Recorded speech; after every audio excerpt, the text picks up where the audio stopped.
ನಾರಾಯಣಂ ಸುರಗುರುಂ ಜಗದೇಕನಾಥಂ ಭಕ್ತಪ್ರಿಯಂ ಸಕಲಲೋಕನಮಸ್ಕೃತಂ ಚ ತ್ರೈಗುಣ್ಯವರ್ಜಿತಮಜಂ ವಿಭುಮಾದ್ಯಮೀಶಂ ವಂದೇ ಭವಘ್ನಂ ಅಮರಾಸುರಸಿದ್ಧವಂದ್ಯಂ ನಾರಾಯಣಂ ನಮಸ್ಕೃತ್ಯ ನರಂ ಚೈವ ನರೋತ್ತಮಂ ದೇವೀಂ ಸರಸ್ವತೀಂ ವ್ಯಾಸಂ ತತೋ ಜಯಮುದೀರಯೇತ್. ಧರ್ಮಕ್ಷೇತ್ರೇ ಕುರುಕ್ಷೇತ್ರೇ ಸಮವೇತಾಯುತ್ಸವಃ ಮಾಮಕಾಃ ಪಾಂಡವಶ್ಚೈವ ಕಿಮಕುರ್ವತ ಸಂಜಯ. ಶ್ರೀ ಗುರುಭ್ಯೋ ನಮಃ. ಕರ್ಮತ್ಯಾಗದ ಒಟ್ಟಾರೆ ತ್ಯಾಗದ ಮೂರು ಮುಖಗಳನ್ನು ಕೃಷ್ಣ ಹೇಳಿದ. ಗೊತ್ತಿಲ್ಲದೆ ತಪ್ಪಾಗಿ ತಿಳಿದು ಕರ್ಮವನ್ನೇ ಬದಿಗಿಡುವುದು ತೀರಾ ತಪ್ಪು ಅನ್ನುವ ಮಟ್ಟಿಗೆ ತಾಮಸ ತ್ಯಾಗ ಅಂತ ಹೇಳುತ್ತಾ, ಕಷ್ಟ ಆಗ್ತದೆ, ಇಷ್ಟ ಆಗ್ತಾ ಇಲ್ಲ, ಒದ್ದಾಟ ಬರ್ತದೆ, ಕಿರಿಕಿರಿ ಅನಿಸ್ತದೆ ಹೇಳಿಕೊಂಡು ಗೊತ್ತಿದ್ದರೂ ಕರ್ಮ ಮಾಡದೇ ಇರುವುದು ತಪ್ಪಾಗಿ ತಿಳಿದು ಬಿಡುವುದಕ್ಕಿಂತ ಬಿಟ್ಟದ್ದರಲ್ಲಿ ಸ್ವಲ್ಪ ಒಳ್ಳೆಯತನ ಇದೆ ಅಂತ ಹೇಳಿಕೊಂಡು ರಾಜಸತ್ಯಾಗ ಅಂದ. ತ್ಯಾಗವೇ ಅದು ಸಹ, ಕರ್ಮವನ್ನೇ ಬಿಟ್ಟದ್ದೇ ತಪ್ಪೇ, ಆದರೆ ಬಿಡುವ ಉದ್ದೇಶದಲ್ಲಿ ಮಾತ್ರ ಕಷ್ಟ ಆಗುತ್ತೆ ಅಂತ. ಆದರೆ ನಿಜವಾಗಿ ಕರ್ಮವನ್ನು ಬಿಡದೆ ಅದರ ಸಂಬಂಧವನ್ನು ಕಳಚಿಕೊಂಡು ಫಲದ ಆಸೆ ಇಲ್ಲದೆ ಮಾಡಿಕೊಟ್ಟದ್ದು ನಿಜವಾಗಿ ಅದು ಸಾತ್ವಿಕ ತ್ಯಾಗ ಅಂತ ಕೃಷ್ಣ ಹೇಳುತ್ತಾ, ಸಾತ್ವಿಕ ತ್ಯಾಗಿಯ ತ್ಯಾಗವನ್ನು ಹೇಳಿದ. ತ್ಯಾಗ ಮಾಡಿದವನ ಬಗ್ಗೆ ಹೇಳುವ ಅಂತ ಅವನಿಗೊಂದು ಮನಸ್ಸಾಯಿತು. ತ್ಯಾಗಿಯ ವೈಭವವನ್ನು ಬಹಳ ಸುಂದರವಾಗಿ, ಅಂದರೆ ಒಬ್ಬ ಆ ರೀತಿಯ ತ್ಯಾಗವುಳ್ಳವನ ಮನೋದಾರ್ಢ್ಯ ಹೇಗಿರುತ್ತದೆ, ಹೇಗಿರಬೇಕು, ಸಾತ್ವಿಕ ತ್ಯಾಗ ಅಂದರೆ ಸಾತ್ವಿಕ ತ್ಯಾಗಿ ಆಗಬೇಕು ಹೇಗೆ ಅನ್ನುವುದಕ್ಕೆ ಒಂದು 4 ಮಾತು, ಭಾಳ ಸುಂದರವಾದವನ 4 ಲಕ್ಷಣಗಳು, ತುಂಬ ವಿಸ್ತಾರವಾದಂತಹ ಅತಿ ಆಳವಾಗಿರತಕ್ಕ ಪರಿಚಯ. ಅದು ಹೇಳುವಾಗ ಬಹಳ ಸುಲಭವಾಗಿರ್ತದೆ. ನ ದ್ವೇಷ್ಟಿ ಅಕುಶಲಂಕರಮ್ಮ ಕುಶಲೇ ನಾನು ಸಜ್ಜತೆ. ತ್ಯಾಗಿ ಸತ್ವ ಸಮಾವಿಷ್ಟ ಮೇಧಾವಿ ಚಿನ್ನ ಸಂಶಯ. ಶಬ್ದಗಳು ಜಾಸ್ತಿ ಇಲ್ಲ, ಅರ್ಥಗಳು ಮಾತ್ರ ಮುಗಿಯುವುದಿಲ್ಲ, ಅಷ್ಟು ಚೆನ್ನಾಗಿದೆ. ಒಬ್ಬ ತ್ಯಾಗಿಯ ಲಕ್ಷಣ ಏನು? ಅವನು ತ್ಯಾಗಿ ಯಾರವನು ಅಂದರೆ ಸತ್ವ ಸಮಾವಿಷ್ಟ. ಅರ್ಥ ಆಯಿತು, ನಮಗೆ ಅರ್ಥ ಆಯಿತು ಅಂತ ಹೇಳ್ಬೋದು ನಾವು. ಸತ್ವದಿಂದ ಸಮಾವಿಷ್ಟನು ಮತ್ತೇನು ಹೇಳೋದು, ಆಯಿತು, ಅರ್ಥ ಆಯಿತು ಅಂತ. ಮೇಧಾವಿ ಬುದ್ಧಿವಂತ. ಚಿನ್ನ ಸಂಶಯ, ಸಂಶಯ ಇಲ್ಲದವನು. ಆದ್ದರಿಂದ ಉತ್ತರಾರ್ಧದಲ್ಲಿ ಏನು ಕಷ್ಟ ಇಲ್ಲ. ತ್ಯಾಗಿಯು ಸತ್ವದಿಂದ ಕೂಡಿದ್ದು, ಮೇಧಾವಿ ಇದ್ದು, ಬುದ್ಧಿವಂತನಾಗಿದ್ದು, ಸಂಶಯ ಇಲ್ಲದವನಾಗಿರಬೇಕು. ಪೂರ್ವಾರ್ಧ ಓದುವ. ನದ್ವೇಷ್ಟಿ ಅಕುಶಲಂಕರ್ಮ ಕುಶಲೆ ನ ಅನುಷಜ್ಜತೆ. 2 ಹಂತಗಳು. ಅಕುಶಲಂಕರ್ಮ ನದ್ವೇಷ್ಟಿ. ಅಕುಶಲವಾದ ಕೆಲಸವನ್ನು ದ್ವೇಷಿಸುವುದಿಲ್ಲ. ಕುಶಲೆ ನ ಅನುಷಜ್ಜತೆ. ಕುಶಲದಲ್ಲಿ ಮುಳುಗುವುದೂ ಇಲ್ಲ. ಅಲ್ಲಿಗಾಯ್ತು. ಆದರೆ ಎಂಥದ್ದು ಅಕುಶಲ ಕರ್ಮ ಅಂದರೆ? ಕುಶಲ ಕರ್ಮ ಅಂದರೆ ಎಂಥದ್ದು, ಅಕುಶಲ ಕರ್ಮ ಅಂದರೆ ಎಂಥದ್ದು? ಕುಶಲೇ ಅಂದರೆ ಕುಶಲನಲ್ಲಿಯೋ ಕುಶಲದಲ್ಲಿಯೋ, ಸತ್ವ ಸಮಾವಿಷ್ಟ ಅಂದರೆ ಸತ್ವದಿಂದಲೋ ಸತ್ವನಿಂದಲೋ ಸತ್ವಕ್ಕೋ ಅರ್ಥ ಆಗುವುದಿಲ್ಲ. ಶಬ್ದಗಳು ಹೇಳಲಿಕ್ಕೆ ಸುಲಭ, ಅನುವಾದ ಭಾರಿ ಚಂದ. ಯಾಕೆ ಇದ್ದಾಗೆ ಬರೆದ್ರೆ ಆಯ್ತು. ಕಡಿಮೆ ಅನುವಾದ ಮಾಡೋದಾದರೆ ಇನ್ನೂ ಚಂದವೇ. ತ್ಯಾಗಿಯು ಸತ್ವ ಸಮಾವಿಷ್ಟನೂ ಮೇಧಾವಿಯು ಚಿನ್ನ ಸಂಶಯನೂ ಆಗಿರುತ್ತಾನೆ. ಆಯಿತು, ಇದ್ದದ್ದೇ ಬರೆಯುವುದು, ಇನ್ನೇನು. ನ ದ್ವೇಷ್ಟಿ ಅಕುಶಲಂಕರ್ಮ ಕುಶಲೇ ನಾನು ಸಜ್ಜತೆ. ಅಕುಶಲಂಕರ್ಮ ಯಾವುದುಂಟೋ ಅದನ್ನು ದ್ವೇಷ ಮಾಡುವುದಿಲ್ಲ. ಕುಶಲವಾದ ಕರ್ಮ ಯಾವುದುಂಟೋ ಅದನ್ನು ಪ್ರೀತಿಸುವುದಿಲ್ಲ. ಅನುಷಂಗ ಅಂದರೆ ಪ್ರೀತಿ. ನ ಅನುಷಜ್ಜತೆ. ಒಂದರಲ್ಲಿ ಮುಳುಗುವುದಿಲ್ಲ, ಒಂದನ್ನು ದೂಡುವುದೂ ಇಲ್ಲ. ಅಕುಶಲ ಅಂತೇಳಿಕೊಂಡು ಕರ್ಮವನ್ನು ಬಿಡುವುದಿಲ್ಲ, ದ್ವೇಷ ಮಾಡುವುದಿಲ್ಲ. ಚೆನ್ನಾಗಿದೆ ಅಂತೇಳಿಕೊಂಡು ಕರ್ಮವನ್ನು ಮಾಡ್ತಾನೇ ಇರುವುದಿಲ್ಲ. ಇದು ಎರಡೂ ತಪ್ಪೆ. ನಮಗೆ ಆಗುವುದಿಲ್ಲ ಅಂಥೇಳಿ ಕರ್ಮವನ್ನು ಸರ್ವಾತ್ಮನ ದೂಡುತ್ತೇವೆ, ಅಕುಶಲ ಅಂತ. ಕುಶಲ ಅಂದರೆ ಸುಲಭವಾಗಿ ಆಗುವಂಥದ್ದು ಅಂತ ಇಟ್ಟುಕೊಳ್ಳುವ, ಮಾತ್ರ ಅದರ ಅರ್ಥ ನೋಡುವ. ಇದರ ಬಗ್ಗೆ ಶಂಕರಾಚಾರ್ಯರು ಹೇಳುತ್ತಾರೆ, ಅಕುಶಲ ಕರ್ಮ ಅಂದರೆ ಕಾಮ್ಯ ಕರ್ಮ, ಕುಶಲ ಕರ್ಮ ಅಂದರೆ ನಿತ್ಯ ಕರ್ಮ. ಏನು ಅದಕ್ಕೆ ಕೋಶ ಗೀಶ ಏನಿಲ್ಲ. ಹೇಗೆ ಹೇಳ್ತೀರಿ ಕೇಳಿದರೆ ಹೇಗೇನು ಹೇಳಲಿಕ್ಕಿಲ್ಲ, ನಾವು ಹೇಳಿದ್ದು ಭಾಷ್ಯ ಅಷ್ಟೇ, ಮಾತಾಡಲಿಕ್ಕಿಲ್ಲ. ಎಲ್ಲ ಹಾಗೆ. ವಾಸ್ತವವಾಗಿ ಭಾಷ್ಯಕಾರರಿಗೆ ಒಂದು ಜವಾಬ್ದಾರಿ ಇದೆ. ಭಾಷ್ಯ ಮೂಲದ ಬಗ್ಗೆ ಹೇಳಲಿಕ್ಕೆ ಹೊರಟದ್ದು, ಅದಕ್ಕೇನು ಅವರ ಅರ್ಥ ಕೊಟ್ಟಿದ್ದಾರೆ ಅದು ಮೂಲಕ್ಕೆ ಒಗ್ಗಬೇಕು, ವಿರೋಧ ಆಗಬಾರ್ದು. ಮೂಲ ಏನು ಮಾತಾಡುವುದಿಲ್ಲ ಅಂದರೆ ಪೂರ್ವಾಪರಕ್ಕೆ ಅದು ಸಂಗತಿಯನ್ನು ಪಡಿಬೇಕು. ಪೂರ್ವಾಪರದಲ್ಲಿ ಏನು ಸುಳಿವಿಲ್ಲ ಆದರೆ ಅವರು ಹೇಳಿಕೆ ಕೊಟ್ಟದ್ದಕ್ಕೆ ಪುರಾವೆ ಕೊಡಬೇಕು. ಇಷ್ಟು ಕೊನೆಗೆ ಅಲ್ಲೇ ಇದ್ದರೆ ಚಂದ, ಎಲ್ಲಿಯಾದರೂ ಇದ್ದದ್ದನ್ನು ತೋರಿಸಬೇಕು. ಆದ್ದರಿಂದ ಭಾಷ್ಯವನ್ನು ರಚಿಸಿಕೊಡುವುದು ದೊಡ್ಡ ಸಂಗತಿಯಲ್ಲ. ಸ್ವಪದಾನಿಚ ವರ್ಣ್ಯಂತೆ ಭಾಷ್ಯಂ ಭಾಷ್ಯವಿದೋ ವಿದು ಅಂತ ತಾವು ಹೇಳಿದ ವಿಷಯದ ಬಗ್ಗೆ ಪುರಾವೆಯನ್ನು ಕೊಡಬೇಕು. ಅವರು ಕೊಟ್ಟರೆ ಮಾತಾಡುವಾಗಿಲ್ಲ. ಯಾರಾದರೂ ಬೇರೆಯವರು ಕೊಡ್ತಾನೆ ಹೇಳಿದರೆ ಅದು ತೊಂದರೆ ಇಲ್ಲ, ವಾಸಿ ಆಗ್ಬೋದು. ಆದರೆ ಅಂತಹ ಕ್ಷಮತೆ ಅವರ ಶಿಷ್ಯರಿಗಿರಬೇಕು. ಆದ್ದರಿಂದ ಇದು ಅಕುಶಲ ಕರ್ಮವನ್ನು ದ್ವೇಷ ಮಾಡುವುದಿಲ್ಲ. ನೋಡಿ ಇಟ್ಟುಕೊಳ್ಳಿ, ಕುಶಲ ಕರ್ಮದಲ್ಲಿ ಅವನು ಹೆಚ್ಚು ಒತ್ತಾಯದಿಂದ ಇಡುವುದಿಲ್ಲ, ಇಂಥವನು ತ್ಯಾಗಿ ಅಂತ. ಈಗ ಕೃಷ್ಣ ತ್ಯಾಗಿಯ ಲಕ್ಷಣ ಹೇಳುತ್ತಾ ಇದ್ದಾನೆ. ತ್ಯಾಗ ಹೇಳಿ ಆಗಿದೆ. ತ್ಯಾಗ ಅಂದರೆ ಏನು ಅಂತ ಮೊದಲಿಗೆ ಹೇಳಿದ್ದಾನವನು, ಅರ್ಥ ಮಾಡಿಕೊಳ್ಬೇಕು ನಾವು. ಸಂಗಂ ತ್ಯಕ್ತ್ವಾ ಫಲಾನಿಚ ಅಂತ, ಸಂಘವನ್ನು ಫಲವನ್ನು ಬಿಟ್ಟವನು ತ್ಯಾಗಿ ಅಂತ ಹೇಳಿ ಆಗಿದೆ ಕೃಷ್ಣ. ಆದ್ದರಿಂದ ಸರ್ವಕರ್ಮ ಫಲತ್ಯಾಗವೆನ್ನುವುದನ್ನು ಒತ್ತಿ ಹಿಡಿದಿದ್ದಾನೆ, ಎತ್ತಿಕೊಂಡಿದ್ದಾನೆ. ಸರ್ವಾತ್ಮನ ಕರ್ಮವನ್ನು ತ್ಯಾಗ ಮಾಡೋದು ನಾನು ಇಷ್ಟಪಡುವುದಿಲ್ಲ ಅಂತ ಕೃಷ್ಣ. ಯಜ್ಞದಾನ ತಪಕರ್ಮ ನತ್ಯಾಜ್ಯಂ ಅಂತಾನೆ. ಯಜ್ಞೋ ದಾನಂ ತಪಶ್ಚೈವ ಪಾವನಾನಿ ಮನೀಷಿಣಾಂ ಅಂತಾನೆ. ಯಾವುದೇ ಕರ್ಮವನ್ನು ಬಿಡಲಿಕ್ಕಿಲ್ಲ. ಆದ್ದರಿಂದ ಸತ್ಯನಾರಾಯಣ, ನಾನು ಅದಕ್ಕೆ ಉದಾಹರಣೆ ಕೊಟ್ಟದ್ದು ಇವತ್ತಿನ ಕಾಲಕ್ಕೆ. ಸತ್ಯನಾರಾಯಣ ಪೂಜೆ ಎನ್ನುವುದು ಕಾಮ್ಯ, ಸುಲಭಕ್ಕೋಸ್ಕರ ಹೇಳಿದ್ದಷ್ಟೇ. ನನಗೇನು ಅದರ ಬಗ್ಗೆ ಹೇಳಬೇಕು ಅಂತಲ್ಲ, ನನಗದು ತುಂಬ ಇಷ್ಟವು. ನಾರಾಯಣ ಪೂಜೆ ಯಾರಿಗಿಷ್ಟ ಇಲ್ಲ, ಬೇಗ ಆಗುತ್ತೆ, ಅದರಲ್ಲಿ ಖುಷಿ ಇರುತ್ತೆ, ಏನು ಸಪಾದ ಸಿಗುತ್ತೆ. ಇನ್ನು ಎಲ್ಲಿ ಸಿಗುತ್ತೆ ರೀ ಸಪಾದ, ಯೋಚನೆ ಮಾಡಿಕೊಳ್ಳಿ. ಶುದ್ಧವಾದ ಹಾಲಿನಲ್ಲೇ ಮಾಡಬೇಕು, ಮತ್ತು ನೀರು ಹಾಕಬಾರ್ದು. ಮೈಲಿಗೆಗೆ ತೊಂದರೆ ಆಗುತ್ತೆ. ಮತ್ತು ಹಾಲು ಅಲ್ಲಿ ಹೇಳಿದಷ್ಟೇ ನೋಡಿ, 5 ಪದಾರ್ಥ ಹಾಕಲಿಕ್ಕೆ. ನೀವು ಎಲ್ಲಿಯಾದರೂ ಕೇಳಿಕೊಳ್ಳಿ, ಸಪಾದ ತಿನ್ನೋ ಮುಂಚೆ ಇದು ಸಪಾದವ ಅಂತ. ಸಪಾದ ಅಂದರೆ 5 ಇರಬೇಕು ಅಂತ ಅರ್ಥ. ಪಾದ ಹೆಚ್ಚಿಗೆ ಇದ್ದದ್ದು ಒಂದು. ಪಾದ ಅಂದರೆ ಕಾಲು, ಕಾಲು ಅಂದರೆ ಕಾಲೇ 1/4 ಅಂತಲೂ ಅರ್ಥ. ಕಾಲು ಅಂದರೆ ಕಾಲು ಹೌದು. 4 ಕಾಲಿಗೆ ಇಡೀ ಆಯಿತು, ಇನ್ನೂ ಒಂದು ಸೇರ್ಪಡೆ ಅಂತ. 5, ಒಟ್ಟು 5 ಪಾದಗಳು ಅಂತ ಅರ್ಥ. ಸಪಾದ ಅಂದರೆ 1 ಪಾದ ಹೆಚ್ಚಿಗೆ ಅಂತ. ಆದ್ದರಿಂದ ಸಪಾದ 5 ವಸ್ತುಗಳು. ಹಾಲು ಇರಬೇಕು, ಮತ್ತು ಗೋಧಿಯ ರವೆಯೂ ಆಗ್ಬೋದು, ಅಕ್ಕಿ ರವೆಯೂ ಆಗ್ಬೋದು. ಅಕ್ಕಿ ರವೆ ದುಡ್ಡಿಲ್ಲದಿದ್ದವನಿಗೆ ಅಂತ ಹೇಳ್ತಾರೆ, ಗೋಧಿ ರವೆ ಬೆಸ್ಟ್ ಅಂತಾನೆ ಮೊದಲು ಹೇಳುವಾಗಲೇ. ಆದ್ದರಿಂದ ಗೋಧೂಮ ಎನ್ನುವುದು ಅದು ಹೆಚ್ಚು ಪುಷ್ಟಿಯನ್ನು ಕೊಡುತ್ತೆ ಅಂತ. ಆಗಲೇ ಸತ್ಯನಾರಾಯಣ ಪೂಜೆಯಲ್ಲಿ ಸಪಾದ ಮಾಡುವಾಗಲೇ ಕೆಲವರಿಗೆ ಶುಗರ್ ಇರಬಹುದು ಹೇಳಿಕೊಂಡು ಅಕ್ಕಿಯನ್ನು ದೂರ ಮಾಡಿದ್ದಾರೆ ಅವರು, ಗೋಧಿಯನ್ನು ಆಗೋದು ಹೇಳಿದ್ದು. ಅಂದ ಗೋಧಿ ರವೆ, ಹಾಲು, ಸಕ್ಕರೆ, ತುಪ್ಪ, ಬಾಳೆಹಣ್ಣು ಇಷ್ಟು ಸೇರಿಸಿಕೊಂಡಿದ್ದಾರೆ. ನೀರುಂಟಾ? ಕಾಣಲಿಲ್ಲ. 5ರಲ್ಲಿ ಮುಗಿದೋಯ್ತು.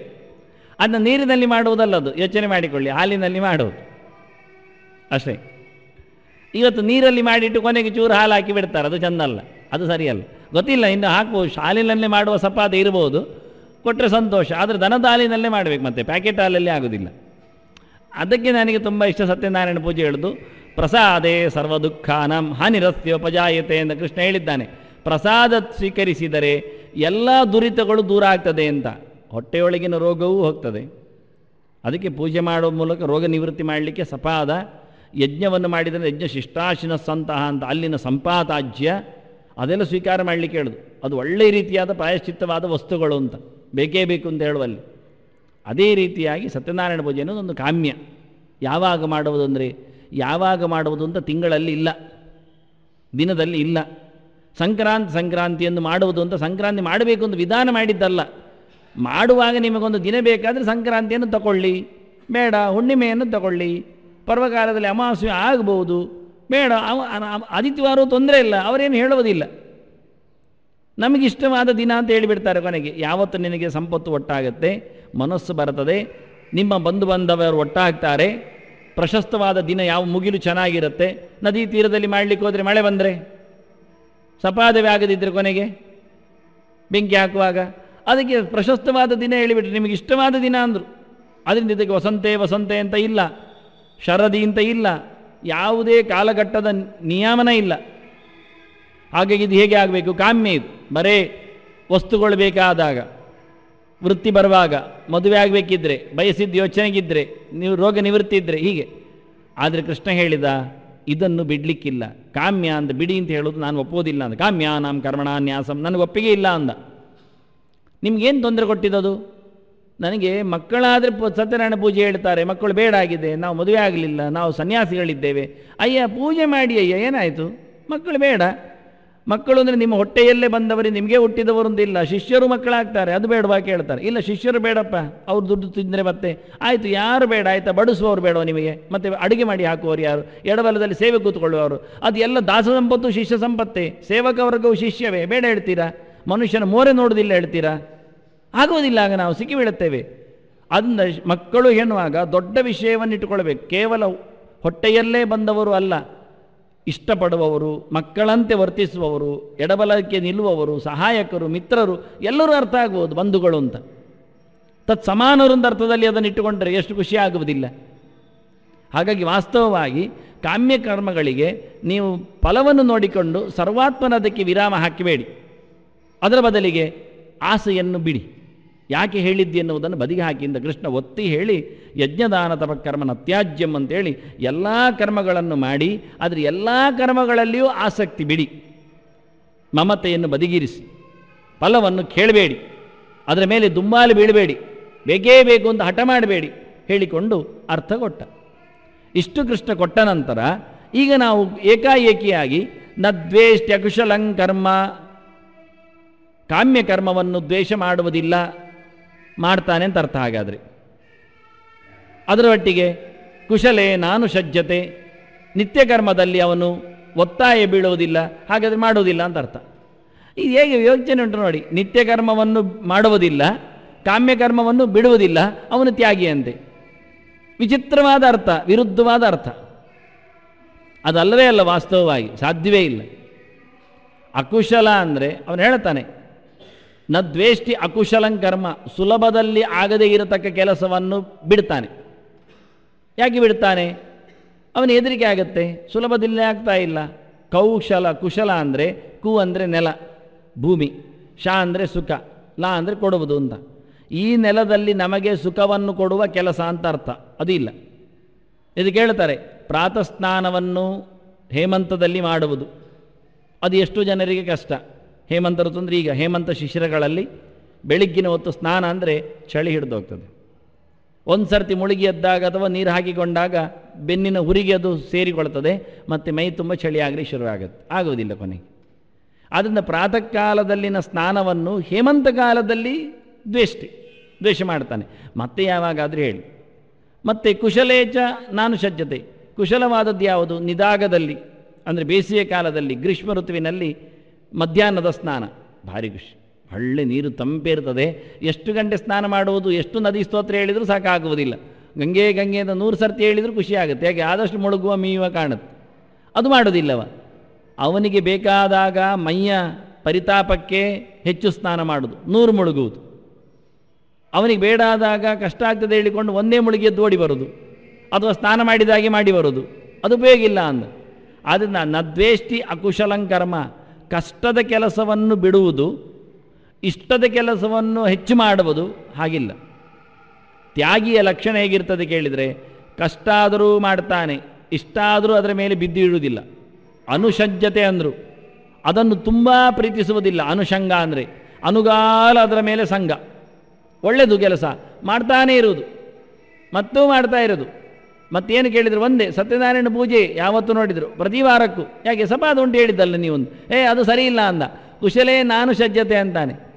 ಸುಲಭವಾಗಿ ಮಾಡಲಿಕ್ಕೆ ಆಗ್ತದೆ, 10 ರೂಪಾಯಿ ಕಡಿಮೆ, ಸಾರ್ವಜನಿಕ ಆದರೆ 8 ರೂಪಾಯಿಗೂ ಆಗಿಬಿಡ್ತದೆ. ಮಾಡೋದು ಯಾವತ್ತು? ಪ್ರತಿ ವಾರವೂ ಆಗಿಬಿಡಲಿ, ಅಲ್ಲಿ ಒಂದು ದಿನ ಇಲ್ಲಿ ಒಂದು ದಿನ ಅಂತ. ಒಬ್ಬರು ಮಂಗಳೂರಲ್ಲಿದ್ದಾರೆ, ದಿನ ಸತ್ಯನಾರಾಯಣ ಪೂಜೆ ಅವರ ಸೇವೆ. ಪುರೋಹಿತರಿಗಂತೂ ಲಾಭವೇ ಅದು ಬಿಡಿ, ಆದರೆ ಗಮ್ಮತ್ತಿರುತ್ತೆ ಅವರದ್ದು. ಎಂಥ ವ್ಯವಸ್ಥೆ ನೋಡಿ ಅವರದ್ದು, ಸರಿ ಇಲ್ಲ. ಸುಲಭವಾಗಿದೆ ಹೇಳಿಕೊಂಡು ಒಂದರಲ್ಲೇ ಬಿದ್ದುಕೊಳ್ಳಬೇಡ, ಅದನ್ನೇ ನಡೆಸಿಕೊಡಬೇಡ, ಏನೋ ಚಾಪಲ ಅಂತ ಅನಿಸ್ತದೆ ಅಂದ. ಅದನ್ನು ಜನ ಮಾಡುವವರಿದ್ದಾರೆ, ತೋರಿಸಲಿಕ್ಕೆ ಹೇಳಿದ. ದಿನನಿತ್ಯ ಗಣಪತಿ ಆಗವೇ ಮುಗಿಯಿತು, ಬರದೇ ನಿತ್ಯ. ಅದಕ್ಕೆ ಏಕಾದಶಿಯೂ ವಿರಾಮ ಇಲ್ಲ, ದ್ವಾದಶಿಯೂ ಅದಕ್ಕೆ ನಿಯಂತ್ರಣ ಇಲ್ಲ, ಅಮಾವಾಸ್ಯೆ ಹುಣ್ಣಿಮೆಗೂ ಅದಕ್ಕೇನು ಸರಿ ಇಲ್ಲ, ಗ್ರಹಣ ಕಾಲದಲ್ಲಿ ಅದಕ್ಕೇನು ನಿರ್ಬಂಧ ಇಲ್ಲ. ಹಾಗೆ ಅವ್ರು ಹೇಳ್ತಾರೆ ಇದು ಹಿಂದಿನಿಂದಲೂ ದಿನ ಮಾಡಿಕೊಂಡು ಬಂದದ್ದು ಅಂತ. ಅದನ್ನು ದಿನ ಮಾಡಿದ್ದಾದರೂ ಗಣಪತಿ ಅಜೀರ್ಣ ಆಗೋದು ಹಾಕಿಯೇ ಆಗ್ತದೆ. ಸರಿ ಇಲ್ಲವೇ, ತಪ್ಪೇ, ಸಂಬಂಧವೇ ಇಲ್ಲ ಅಂದರು. ದಿನ ಮಾಡೋದು ಬಿಡುವುದು ಹೇಗಿರಿ ಕೇಳಿದರೆ, ದಿನ ಮಾಡಲಿಕ್ಕೆ ಹೇಳಲೇ ಇಲ್ಲಲ್ಲ, ಬಿಡುವುದು ಅದೇ ವಿಷಯ. ಏಕಾದಶಿ ಮಾಡಲಿಕ್ಕೆ ಹೇಳದೇ ಇರೋದ್ರಿಂದ ಬಿಡುವುದೇ ಚಂದ, ಮಾಡಿದರೆ ಅಪಚಾರ. ಅದನ್ನ ತ್ಯಾಗ ಮಾಡಲಿಕ್ಕುಂಟು ಅಂದ ದೇವರು. ಯಾವಾಗ ಅಂದರೆ ಯಾವುದನ್ನು ನಿಜವಾಗಿ ಅವನು ಅನುಷಂಗಕ್ಕೆ, ಪ್ರೀತಿಗೆ ಇನ್ನೊಂದು ಅರ್ಥ ಹೇಳ್ತಾರೆ, ಬಹಳ ಚೆನ್ನಾಗಿದೆ ಅದು. ಪ್ರೀತಿಯ ಲಕ್ಷಣ ಏನು ಅಂತ ಅನುಷಂಗಕ್ಕೆ ಬಂದಾಗ ಷಡ್ವಿಧಂ ಪ್ರೀತಿ ಲಕ್ಷಣಂ ಅಂತಾರೆ. 6 ಅರ್ಥ ಇದೆ, 6 ಬಗೆ ಇದೆ ಪ್ರೀತಿ ಅಂದರೆ. ದದಾತಿ, ಪ್ರತಿಗೃಹ್ಣಾತಿ, ಆನಂತರ ಗುಹ್ಯಂ ಆಖ್ಯಾತಿ, ಪೃಚ್ಛತಿ, ಭುಂಕ್ತೆ, ಭೋಜಯತೆ ಚೈವ ಷಡ್ವಿಧಂ ಪ್ರೀತಿ ಲಕ್ಷಣಂ ಅಂತ. ಪ್ರೀತಿ ಮಾಡಬೇಕು ಅಂದಾಗ ಪ್ರೀತಿಯ ಲಕ್ಷಣವನ್ನು ಶಾಸ್ತ್ರಕಾರ ಹೇಳುತ್ತಾರೆ. ಗೊತ್ತಿದ್ದವ ಏನು ಮಾಡಿಯಾನು, ಕ್ರಮ ಹೇಗೆ ಅಂದರೆ ದದಾತಿ, ಎಂಥದೋ ಕೊಡ್ತಾನೆ. ಏನಾದರೂ ಕೊಡುವ ಮೂಲಕ ಪ್ರೀತಿಯನ್ನು ಹಂಚಿಕೊಳ್ಳುತ್ತಾರೆ, ಕೊಡಬೇಕು ಅಂತ ಕಾಣುತ್ತೆ. ನಾನು ಒಂದು ಸರ್ತಿ ಇಲ್ಲಿ ದಾನದ ಬಗ್ಗೆ ಮಾತಾಡಿದೆ ನೋಡಿ, ಗಮ್ಮತ್ತಿತ್ತು. ಅದೇನೋ ಬಂತು ದಾನದ ಬಗ್ಗೆ ಮಾತಾಡುವಾಗ, ಕೃಷ್ಣ ಹೇಳಿದ್ದ ವಾಕ್ಯ ಯಜ್ಞದಾನದಲ್ಲೇ ಬಂದದ್ದು. ಯಜ್ಞೋ ದಾನ ತಪಶ್ಚೈವ ಪಾವನಾನಿ ಮನುಷ್ಯಣಂ ಅಂತ. ಮನುಷ್ಯನ ಪಾಪವನ್ನು ತೊಳೆಯುತ್ತೆ, ಅದನ್ನು ದಾನ ಕೊಡಲಿಕ್ಕುಂಟು. ದಾನೇನ ಬಾಣಿ ನತು ಕಂಕಣೇನ ಅಂತ ಸುಭಾಷಿತಕಾರ ಹೇಳಿದ್ದನ್ನು ಹೇಳಿದೆ. ದಾನದಿಂದಲೇ ಕೈಯ ಸಿರಿವಂತಿಗೆ ಹೊರತು ಕೈ ತುಂಬ ಬಳೆಯಿಂದ ಅಲ್ಲ. ಮತ್ತು ಬಳೆಯೂ ಬೇಕು ಅಂದಾಗ ಕೊಡಬೇಕು. ಒಂದು ಕಾಡಿನಲ್ಲಿ ಒಬ್ಬ ಅರಸ ಬಂದ, ಹೇಳಿದ್ದೇನೆ ಇನ್ನೊಮ್ಮೆ. ಒಂದು ಚಂದದ ರಥದಲ್ಲಿ ಬಂದಿದ್ದಾನೆ. ಕಾಡಿನಲ್ಲಿ ಋಷಿಗಳು ಕೂತಿದ್ರು. ಒಬ್ಬ ಋಷಿ ಎದ್ದ, ನೋಡಿದ, ರಾಜನಲ್ಲಿ ಹೇಳಿದ, ಭಾರಿ ಚೆನ್ನಾಗಿದೆ ರಥ ಅಂದ. ಹೌದಾ ಅಂದ ರಾಜ. ತುಂಬ ಚೆನ್ನಾಗಿದೆ ಅಂದ. ಇನ್ನೊಮ್ಮೆ ಹೌದಾ ಅಂದ. ಮತ್ತು ಚೆನ್ನಾಗಿದೆ ಅಂತಾನೆ. ಸೀದಾ ಹೋದ ರಾಜ ಮತ್ತೆ ಹೌದಾ ಹೇಳ್ತಾ. ಋಷಿ ಬೈದ ಮತ್ತೆ, ಎಲ್ಲ ನಾನು ರಥ ತುಂಬ ಚೆನ್ನಾಗಿದೆ ಅಂದೆ, 3 ಸರ್ತಿ ಹೇಳಿದ್ದೇನೆ, ಅವು ಕೊಟ್ಟೋಗಲಿಲ್ಲ. ಚೆನ್ನಾಗಿದೆ ಹೇಳಿದರೆ ಕೊಡಬೇಕು ಒಂದರ್ಥ ಅಷ್ಟೇ. ಹಾಗಾಗಿ ದಾನದಿಂದಲೇ ಕೈಯ ಸಿರಿವಂತಿಗೆ, ಆಭರಣಗಳಿಂದಲ್ಲ ಅಂತ ಭೂಷಣಂ ಹೇಳುತ್ತಾನೆ. ಮಾತಿನಲ್ಲಿಯೇ ಸಿರಿವಂತಿಗೆ ಇರುವುದು, ಮೈಯಲ್ಲಿ ಸಿರಿವಂತಿಗೆ ಅಲ್ಲ ಅಂತ. ನ ಸ್ನಾನಂ ನ ವಿಲೇಪನ ನ ಕುಸುಮಂ ನಾಲಂಕೃತ ಮೂರ್ಧಜ ತುಂಬ ಹೇಳ್ತಾನೆ. ನಾನು ತುಂಬ ಹೇಳಲಿಲ್ಲ, ಒಂದು ಮಾತ್ರ ಹೇಳಿದೆ ಅಷ್ಟೇ. ಕೈಯ ಕೆಲಸದ ಬಗ್ಗೆ ಮಾತಾಡಿದೆ. ಅದನ್ನು ಸ್ನಾನ ಮಾಡಿದ್ದರಿಂದಲೇ ಚಂದ, ಮೋರೆ ತುಂಬ ಹಾಕಿಕೊಂಡಿದ್ದರಿಂದಲೇ ಚಂದ, ತಲೆಗೆ ತುಂಬ ಸಿಕ್ಕಿಸಿದ್ದರಿಂದಲೇ ಚಂದ, ವೈಭವಗಳಿಂದ ತೊಡುಗೆಗಳಿಂದಲೇ ಚಂದ ಅಲ್ಲ. ನಿಜವಾದ ಚಂದ ವಿದ್ಯೆ, ಅರಿವಿನ ಮೂಟೆಯಲ್ಲಿ ಬಂದಿರತಕ್ಕಂಥ ಮಾತಿನ ಮುತ್ತು, ಸೊತ್ತು. ಅದಕ್ಕಿಂತ ದೊಡ್ಡ ಸಂಗತಿ ಇಲ್ಲ ಅಂದ. ಶಾಸ್ತ್ರೀಯವಾದ ನಿಜವಾದ ನುಡಿಯೇ ಅದು ವಾಸ್ತವವಾಗಿರತಕ್ಕಂಥ ಬದುಕು. ಹೀಗೆ ಹೇಳುತ್ತಾ ಇದ್ದ. ಹಾಗೆ ನಾನು ಹೇಳಿದೆ, ದಾನದಿಂದಲೇ ಪಾಣಿಯ ಶೋಭೆ, ಕಂಕಣಗಳ ರಾಶಿಯಿಂದ ಕಣಕಣಗಳ ಹೇಳುವ ಕಂಕಣಗಳು ಒಂದೊಮ್ಮೆ ಯಾರಾದರೂ ಗುರುತಿಸಿದರೆ ಅದು ಎತ್ತಿ ಕೊಡುವಷ್ಟು ಅವರಲ್ಲಿ ಯೋಗ್ಯತೆ ಇರಬೇಕು. ಅದಕ್ಕೋಸ್ಕರ ವ್ಯತ್ಯಾಸಗೊಳಿಸುವುದಲ್ಲ, ಇನ್ಯಾವುದು ಹಾಕ್ಕೊಂಡು ಬರುವುದಲ್ಲ ಅಂತ. ನನಗೆ ಒಂದು ಪೆಟ್ಟಿಗೆ ತುಂಬ ಮರುದಿನ ಬಂದಿತ್ತು ಗಿಫ್ಟು, ನನಗೆ ಗೊತ್ತಿಲ್ಲ. ನನಗೆ ಈ ಹಿಂದೆಯೂ ಪೆಟ್ಟಿಗೆ ಸಿಕ್ಕಿತ್ತು. ಆಗ ಅದರಲ್ಲಿ ಡ್ರೈ ಫ್ರೂಟ್ಸ್ ಇತ್ತು. ಹಾಗಾಗಿ ಯಾವತ್ತೋ ಮನೆಯಲ್ಲಿ ದೇವರ ಸಮರ್ಪಣೆ ಹೋಗಿತ್ತು. ಈ ಸರ್ತಿ ಖಾಲಿ ಪೆಟ್ಟಿಗೆ ನೋಡಿ, ಅಂದರೆ ಪೆಟ್ಟಿಗೆ ನೋಡಿ ಅದು ಏನು ಡ್ರೈ ಫ್ರೂಟ್ಸ್ ಇರುತ್ತೆ, ಒಳ್ಳೆ ಶುದ್ಧ ಕೈ ಇದ್ದಾಗ ದೇವರಿಗೆ ತಗೊಂಡು ಹೋಗುವ ಅಂತ ಒಂದು ಕಡೆಯಲ್ಲಿ ಇಟ್ಟಿದ್ದೇನೆ. ಹಾಗೆ ಆ ಮರುದಿನ ಬಂತು, ತಗೊಂಡು ಹೋಗೋ ಅವಕಾಶ ಸಿಕ್ಕಿದೆ. ಹಾಗೆ ಮರುದಿನ ಕೈ ತೊಳೆದೇ ಬಂದಿದ್ದೆ ತಗೊಂಡು ಹೋಗಬೇಕು ಅಂತ. ತಗೊಂಡು ಹೋಗ್ತೇನೆ, ಅದರಲ್ಲಿ ಹೂ ಇದೆ ಎಣಗ್ತಾ. ಖುಷಿಯಾಯಿತು. ಆವತ್ತು ಸುಬ್ರಹ್ಮಣ್ಯ ಷಷ್ಠಿ, ದೇವರಿಗೆ ಹೂ ಬೇಕಿತ್ತು ಅಂತ ಅದು ಕಾದು ಕೂತಿತ್ತು. ಒಂದು ದಿನ ಇಡೀ ಏನೂ ಇಲ್ಲದೆ ಉಸಿರಾಟ ನಿಲ್ಲಿಸಿ ದೇವರಿಗೋಸ್ಕರ ಕಾದಿತ್ತದು. ಅಂದು ದೇವರ ಪಾದಕ್ಕೆ ಬೀಳುವ ಯೋಗ್ಯತೆ ಇತ್ತು. ಅಷ್ಟೇ ಇಲ್ಲದೆ ತುಂಬ ಅದರಲ್ಲಿ ಬಳೆಗಳು. ನನಗೂ ಬಳೆ ದಾನ ಮಾಡಿದವರಿದ್ದಾರೆ ನೋಡಿ ಹೇಗಿದೆ. ಅಂದರೆ ಭಗವಂತ ಅಂದರೆ ಆ ಸಿರಿಯ ವೈಭವದ ಲಕ್ಷಣ ಅದು. ಏನು ಕೊಡಬೇಕು ಖಂಡಿತ ಏನು ಕೊಡುವುದೇ. ನದ್ವೇಷ್ಟಿ ಅಕುಶಲಂಕರ್ಮ ಕುಶಲೇ ನಾನು ಸಜ್ಜತೆ ಅಂತ. ಇದು ತ್ಯಾಗದ ಲಕ್ಷಣ. ತ್ಯಾಗ ಅಂದರೆ ಹೇಗೆ ಬೇಕೋ ಹಾಗೆ. ಅದರಲ್ಲಿ ಚರ್ಚೆ ಮಾಡಲಿಕ್ಕೆ, ಚಿಂತನೆ ಮಾಡಲಿಕ್ಕೆ, ಕೂಡಿಸಲಿಕ್ಕೆ, ಕಳೀಲಿಕ್ಕೆ ಇವರು ನಾನು ಕೇಳಿದ್ದೆ, ಗಂಡಸರು ತಮ್ಮ ಕೈಯಲ್ಲಿದ್ದ ಬಳೆಯನ್ನು ಕೊಟ್ಟು ಬಿಟ್ಟರು ಹೆಂಗಸರಿಗೆ, ಗಂಡಸರು ತಮ್ಮ ಕಿವಿಯೋಲೆಯನ್ನು ಕೊಟ್ಟು ಬಿಟ್ಟರು ಹೆಂಗಸರಿಗೆ, ಗಂಡಸರು ತಮ್ಮ ತೋಳಬಂದಿಯನ್ನು ಕಾಲಿಗೆಜ್ಜೆಯನ್ನು ಕೊಟ್ಟು ಬಿಟ್ಟರು ಹೆಂಗಸರಿಗೆ. ಹೆಂಗಸರು ಯಾರಿಗೆ ಏನು ಕೊಟ್ಟರು? ನಾನು ತಮಾಷೆ ಮಾಡಿದ್ದೆ ಅವತ್ತು. ಏನು ಕೊಡಬಲ್ಲರು, ಯಾರಿಗೆ ಕೊಡ್ತಾರೆ? ಗಂಡಸರಿಗೆ ಕೊಡ್ಲಿಕ್ಕೆ ಬರು, ಗಂಡಸರಿಗೆ ಕೊಟ್ಟದ್ದು ಕೊಡಲಿಕ್ಕಿಲ್ಲ. ಇನ್ಯಾರಿಗೆ ಕೊಟ್ಟಾರು? ಇನ್ಯಾರಿಗೆ ಕೊಟ್ಟರೆ ಗಲೀಜಾಗತ್ತೆ. ಎಂಥ ಬುದ್ಧಿವಂತಿಕೆ ನೋಡಿ. ಹಾಗಾದರೆ ಗುರುಗಳಿಗೆ ಕೊಟ್ಟರೆ ಏನಾಗುವುದಿಲ್ಲ ಅಂತ ಒಂದು ವಿಚಿತ್ರವಾದ ಧೋರಣೆಗಳು, ಎಲ್ಲ ಮನಸ್ಸಿನ ಅರ್ಥೈಕೆಗಳು. ಆದ್ದರಿಂದ ಪ್ರೀತಿಯ ಲಕ್ಷಣ ಅಂದರೆ ಇದು. ಪ್ರೀತಿ ಅಂದರೆ ಗುರುಗಳ ಮೇಲಿನ ಭಕ್ತಿ, ಸಹಜರ ಮೇಲಿರತಕ್ಕ ಮೈತ್ರಿ, ಭಗವಂತ ಮೇಲಿನ ಅದ್ಭುತವಾದಂತಹ ವಿಶ್ವಾಸ. ಇನ್ನು ಮರಿಮಕ್ಕಳ ಮೇಲೆ ಇರತಕ್ಕಂಥ ನಾನು ಒಂದು ಮಗು ಇದ್ದಾಗೆ, ದೊಡ್ಡವರಿಗೆ ನಾವು ಮಕ್ಕಳೇ, ಚಿಕ್ಕವರಿಗೆ ನಾವು ಗುರುಗಳೇ, ಅಲ್ಲಾದರೆ ಸಹಪಾಠಿಗಳಿಗೆ ನಾವು ಮಿತ್ರರೇ, ಎಲ್ಲಾದರೂ ಕೊನೆಗೆ ಯಾವುದೋ ಒಂದು ವಾಕ್ಯಗಳ ಸರದಾರರು ಅಷ್ಟೆ. ಮಾತಿನ ಪ್ರಪಂಚವನ್ನು ಹೊತ್ತು ತಂದವರು, ದೂತರು, ದಾಸರು, ಭೃತ್ಯರು, ಅದರಾಚೆಗೆ ಏನು ಅಲ್ಲ, ಅಂಬ್ಯಾಸಿಡರ್ಸ್. ಒಂದು ದೃಷ್ಟಿಯಿಂದ ರಾಜ ಮನೆತನದಲ್ಲಿ ಬಂದ ರಾಜ ಸೊತ್ತುಗಳನ್ನು ಕೊಪ್ಪರಿಗೆಯನ್ನು ಹಂಚಲು ಬಂದವರು. ನಮ್ಮದೇನು ಕೊಪ್ಪರಿಗೆ ಅಲ್ಲ, ಕೊಡೋದ್ರಲ್ಲಿ ಇಷ್ಟ, ಖುಷಿ. ಹೇಗೆ ಖಾಲಿಯಾದರೆ ಇನ್ನೊಂದು ಕೊಪ್ಪರಿಗೆ ದೇವರು ಕೊಡ್ತಾರೆ ಗೊತ್ತಾ ನಮಗೆ, ಹೊಸ ಹೊಸ ಅರ್ಥಗಳನ್ನು ಬೊಗಸೆ ಎತ್ತಿ ಕೊಡುವುದರಲ್ಲಿ ಆನಂದ. ಹಾಗಾಗಿ ದದಾತಿ ಪ್ರತಿಗೃಹ್ಣಾತಿ, ಪ್ರೀತಿಯ ಲಕ್ಷಣ ಏನು ಕೇಳಿದರೆ ಕೊಡ್ತಾನೆ, ತಗೊಳ್ತಾನೆ, ಕೊಡುತ್ತಾನೆ, ತಗೊಳ್ತಾನೆ, ಅಷ್ಟೇ ನಿರ್ವಿಕಾರವಾಗಿ. ಕೊಡುವುದರಲ್ಲಿಯೂ ಅಷ್ಟೇ ಖುಷಿ, ಪಡೆಯುವುದರಲ್ಲಿ ಅಷ್ಟೇ ಖುಷಿ. ಕೊಡುವುದರಲ್ಲಿಯೂ ಅಷ್ಟೇ ವೈಭವ, ಪಡೆಯುವುದರಲ್ಲಿ ಅಷ್ಟೇ ವೈಭವ. ಕೊಡುವುದರಲ್ಲಿ ಅಷ್ಟೇ ನಿರ್ಲೇಪ, ಪಡೆಯುವುದರಲ್ಲಿ ಅಷ್ಟೇ ನಿರ್ಲೇಪ. ಈ ರೀತಿಯಾಗಿ ದದಾತಿ ಪ್ರತಿಗೃಹ್ಣಾತಿ ಗುಹ್ಯಮಾಖ್ಯಾತಿ ಪೃಚ್ಛತಿ. ಗುಟ್ಟನ್ನು ಕೇಳುತ್ತಾನೆ, ಹೇಳುತ್ತಾನೆ.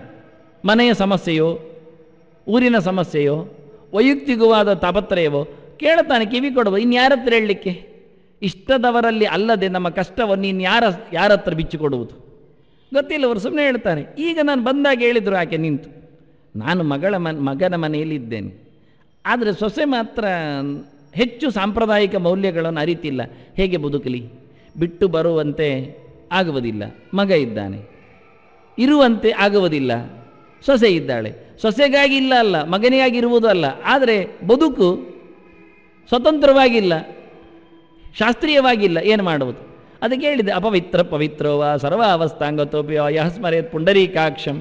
ಭಗವಂತನ ಸ್ಮರಣೆ ಮಾಡುವುದು ಶುದ್ಧ ಆಗತ್ತೆ, ನಮ್ಮಿಂದ ಆದಷ್ಟು ಮಾಡೋದು. ಇಲ್ಲಾದರೆ ಓಡಿ ಹೋಗುವುದಲ್ಲ. ಪ್ರಾಯ ಮುಗಿದಾಗ ಬದುಕಿಗೆ ಅರ್ಥ ಇರುವುದು ಓಡುವುದರಲ್ಲಿ ಅಲ್ಲ, ಪಲಾಯನದರಲ್ಲಿ ಅಲ್ಲ. ಅದು ಇನ್ನೊಂದು ತಪ್ಪಾಗತ್ತೆ. ಅದನ್ನ ಇದ್ದದ್ದರಲ್ಲಿ ಸುಧಾರಿಸಿಕೊಳ್ಳತಕ್ಕಂಥ ವೇದಾಂತಗಳು. ಅದನ್ನು ಯಾರ ಹತ್ರ ಕೇಳಬೇಕು? ಇಷ್ಟ ಇದ್ದವರಲ್ಲಿ ಮತ್ತೆ ಕೇಳಬೇಕು, ಇಲ್ಲದ್ರೆ ಯಾಕೆ ಕೇಳಬೇಕು? ಹೇಳಬೇಕು. ಗುಹ್ಯ ವಾಕ್ಯ ಅತಿ ಪೃಚ್ಛತಿ. ಮತ್ತು ಹೇಳ್ತಾನೆ, ಭುಂಕ್ತೆ ಭೋಜಯತೆ ಚೈವ. ಊಟ ಮಾಡ್ತಾನೆ, ಊಟ ಮಾಡಿಸ್ತಾನೆ. ಯಾರಿಗೆ? ಇಷ್ಟ ಆದವರಿಗೆ. ಈ ಪ್ರೀತಿ ಲಕ್ಷಣದ ಮಾತಿನ ಕಥೆಯೇ ಗೊತ್ತಿಲ್ಲದೆ ನಡತೆ ಮಾತ್ರ ಉಂಟು. ಎಂಥದೋ ಕೊಡ್ತಾರೆ, ಗುಲಾಬಿಯೋ ಉಂಗುರವೋ, ಅದು ಬಂದಿದೆ ನನಗೆ. ಮತ್ತೆ ಅರ್ಥ ಹೇಳಲಿಕ್ಕೆ ಇಲ್ಲದಕ್ಕೆ ನಾನು ಹೇಳಿದಲ್ಲ, ಅರ್ಥ ಗೊತ್ತಾಗೋದಿಲ್ಲ. ಎಷ್ಟೋ ತಡವಾಗಿ ಪ್ಯಾಕೆಟ್ ಹೊಡೆದಾಗ ಉಂಗುರ ಬರಬೇಕಾದ್ರೆ ಯೋಚನೆ ಬರಬೇಕು, ಯಾರು ಹೊತ್ಕೊಂಡು ಹೋಗುವುದಿಲ್ಲ, ಯಾಕೋ ಏನು. ಹಾಗೆ ಉಂಗುರ ಬರ್ಬೋದು, ಗುಲಾಬಿ ಬರಬಹುದು, ಐಸ್ ಕ್ರೀಮ್ ಕೊಡಿಸ್ಬೋದು. ಮುಂದೆ ಭೋಜಯತೆ ಚೈವ. ಈ ಗೆರೆಗಳು ಸಾಂಪ್ರದಾಯಿಕ ಮೌಲ್ಯಗಳಲ್ಲಿ ಬಂದದ್ದು, ಆದರೆ ಇವತ್ತು ಯಾವುದೋ ಒಂದು ಸಣ್ಣ ಮಟ್ಟಿನ ಪ್ರೀತಿಯಲ್ಲಿ ನಿಂತಿದೆ. ಹಾಗೆ ಅದರ ವ್ಯಾಪ್ತಿ ತುಂಬ ಇದೆ, ಅರ್ಥ ಗೊತ್ತಿಲ್ಲ ನಮಗೆ. ಶಾಸ್ತ್ರೀಯವಾದ ಚೌಕಟ್ಟಿದು. ಭಗವಂತನ ಕೃಷ್ಣ ಹೇಳಿದದನ್ನೇ, ಇದೇ ಗೆರೆಯನ್ನು ಕೃಷ್ಣ ಬಾಯ್ಬಿಟ್ಟು ಹೇಳಿದ್ದಾನೆ. ಪತ್ರಂ ಪುಷ್ಪಂ ಫಲಂ ತೋಯಂ ಯೋಮೆ ಭಕ್ತ್ಯಾ ಪ್ರಯಚ್ಛತಿ ಅಂದ. ಅವ ಪ್ರೀತಿ ಶಬ್ದವನ್ನು ಭಕ್ತಿ ಮಾಡಿದ ಶಬ್ದ ಅಷ್ಟೇ. ಪ್ರೀತಿಯ ಮೌಲ್ಯವನ್ನು ಉದಾರೀಕರಿಸಿದ, ದೊಡ್ಡದು ಮಾಡಿದ, ವಿಶ್ವವ್ಯಾಪಕವನ್ನಾಗಿಸಿದ. ಪ್ರತಿಫಲ ಇಲ್ಲದೆ ಕೊಟ್ಟಿರತಕ್ಕಂಥ ಪ್ರೀತಿಯಲ್ಲಿ ಪ್ರತಿಫಲಾಪೇಕ್ಷೆ ಇದೆ. ಗಂಡು ಹೆಣ್ಣನ್ನು ಪ್ರೀತಿಸ್ತದೆ, ಹೆಣ್ಣು ಗಂಡನ್ನು ಪ್ರೀತಿಸ್ತದೆ, ಗಂಡು ಹೆಣ್ಣು ಒಟ್ಟು ಸೇರಿ ಮಕ್ಕಳನ್ನು ಪ್ರೀತಿಸ್ತದೆ, ಮಕ್ಕಳು ಮನೆ ಒಟ್ಟು ಸೇರಿ ಊರನ್ನು ಪ್ರೀತಿಸ್ತದೆ, ದೇಶವನ್ನು ಪ್ರೀತಿಸ್ತದೆ, ಸಮಾಜವನ್ನು ಪ್ರೀತಿಸ್ತದೆ, ದುಡ್ಡನ್ನು ಪ್ರೀತಿಸ್ತದೆ, ವೃತ್ತಿಯನ್ನು ಪ್ರೀತಿಸ್ತದೆ. ಎಲ್ಲವೂ ಸ್ವಾರ್ಥದ ಗೆರೆಯಲ್ಲಿ ಪ್ರೀತಿಸ್ತದೆ. ಆತ್ಮನಸ್ತು ಕಾಮಾಯ ಸರ್ವಂ ಪ್ರಿಯಂ ಭವತಿ. ಆದರೆ ಭಗವಂತನ ಪ್ರೀತಿಯಲ್ಲಿ ಅದರ ಆಚೆಗೆ ಒಂದು ಗೆರೆ ಇದೆ. ಬದುಕಿನ ಮೌಲ್ಯಕ್ಕಿಂತ ಒಂದು ದೊಡ್ಡದಾಗಿರತಕ್ಕ ಒಂದು ವ್ಯವಸ್ಥೆ ಇದೆ. ಅಂತಹ ಒಂದು ಅಧ್ಯಾತ್ಮದ ಟಚಿಂಗ್ ಇದೆ. ಅದಕ್ಕೋಸ್ಕರ ಕೃಷ್ಣ ಭಕ್ತಿಯ ಅಂದ.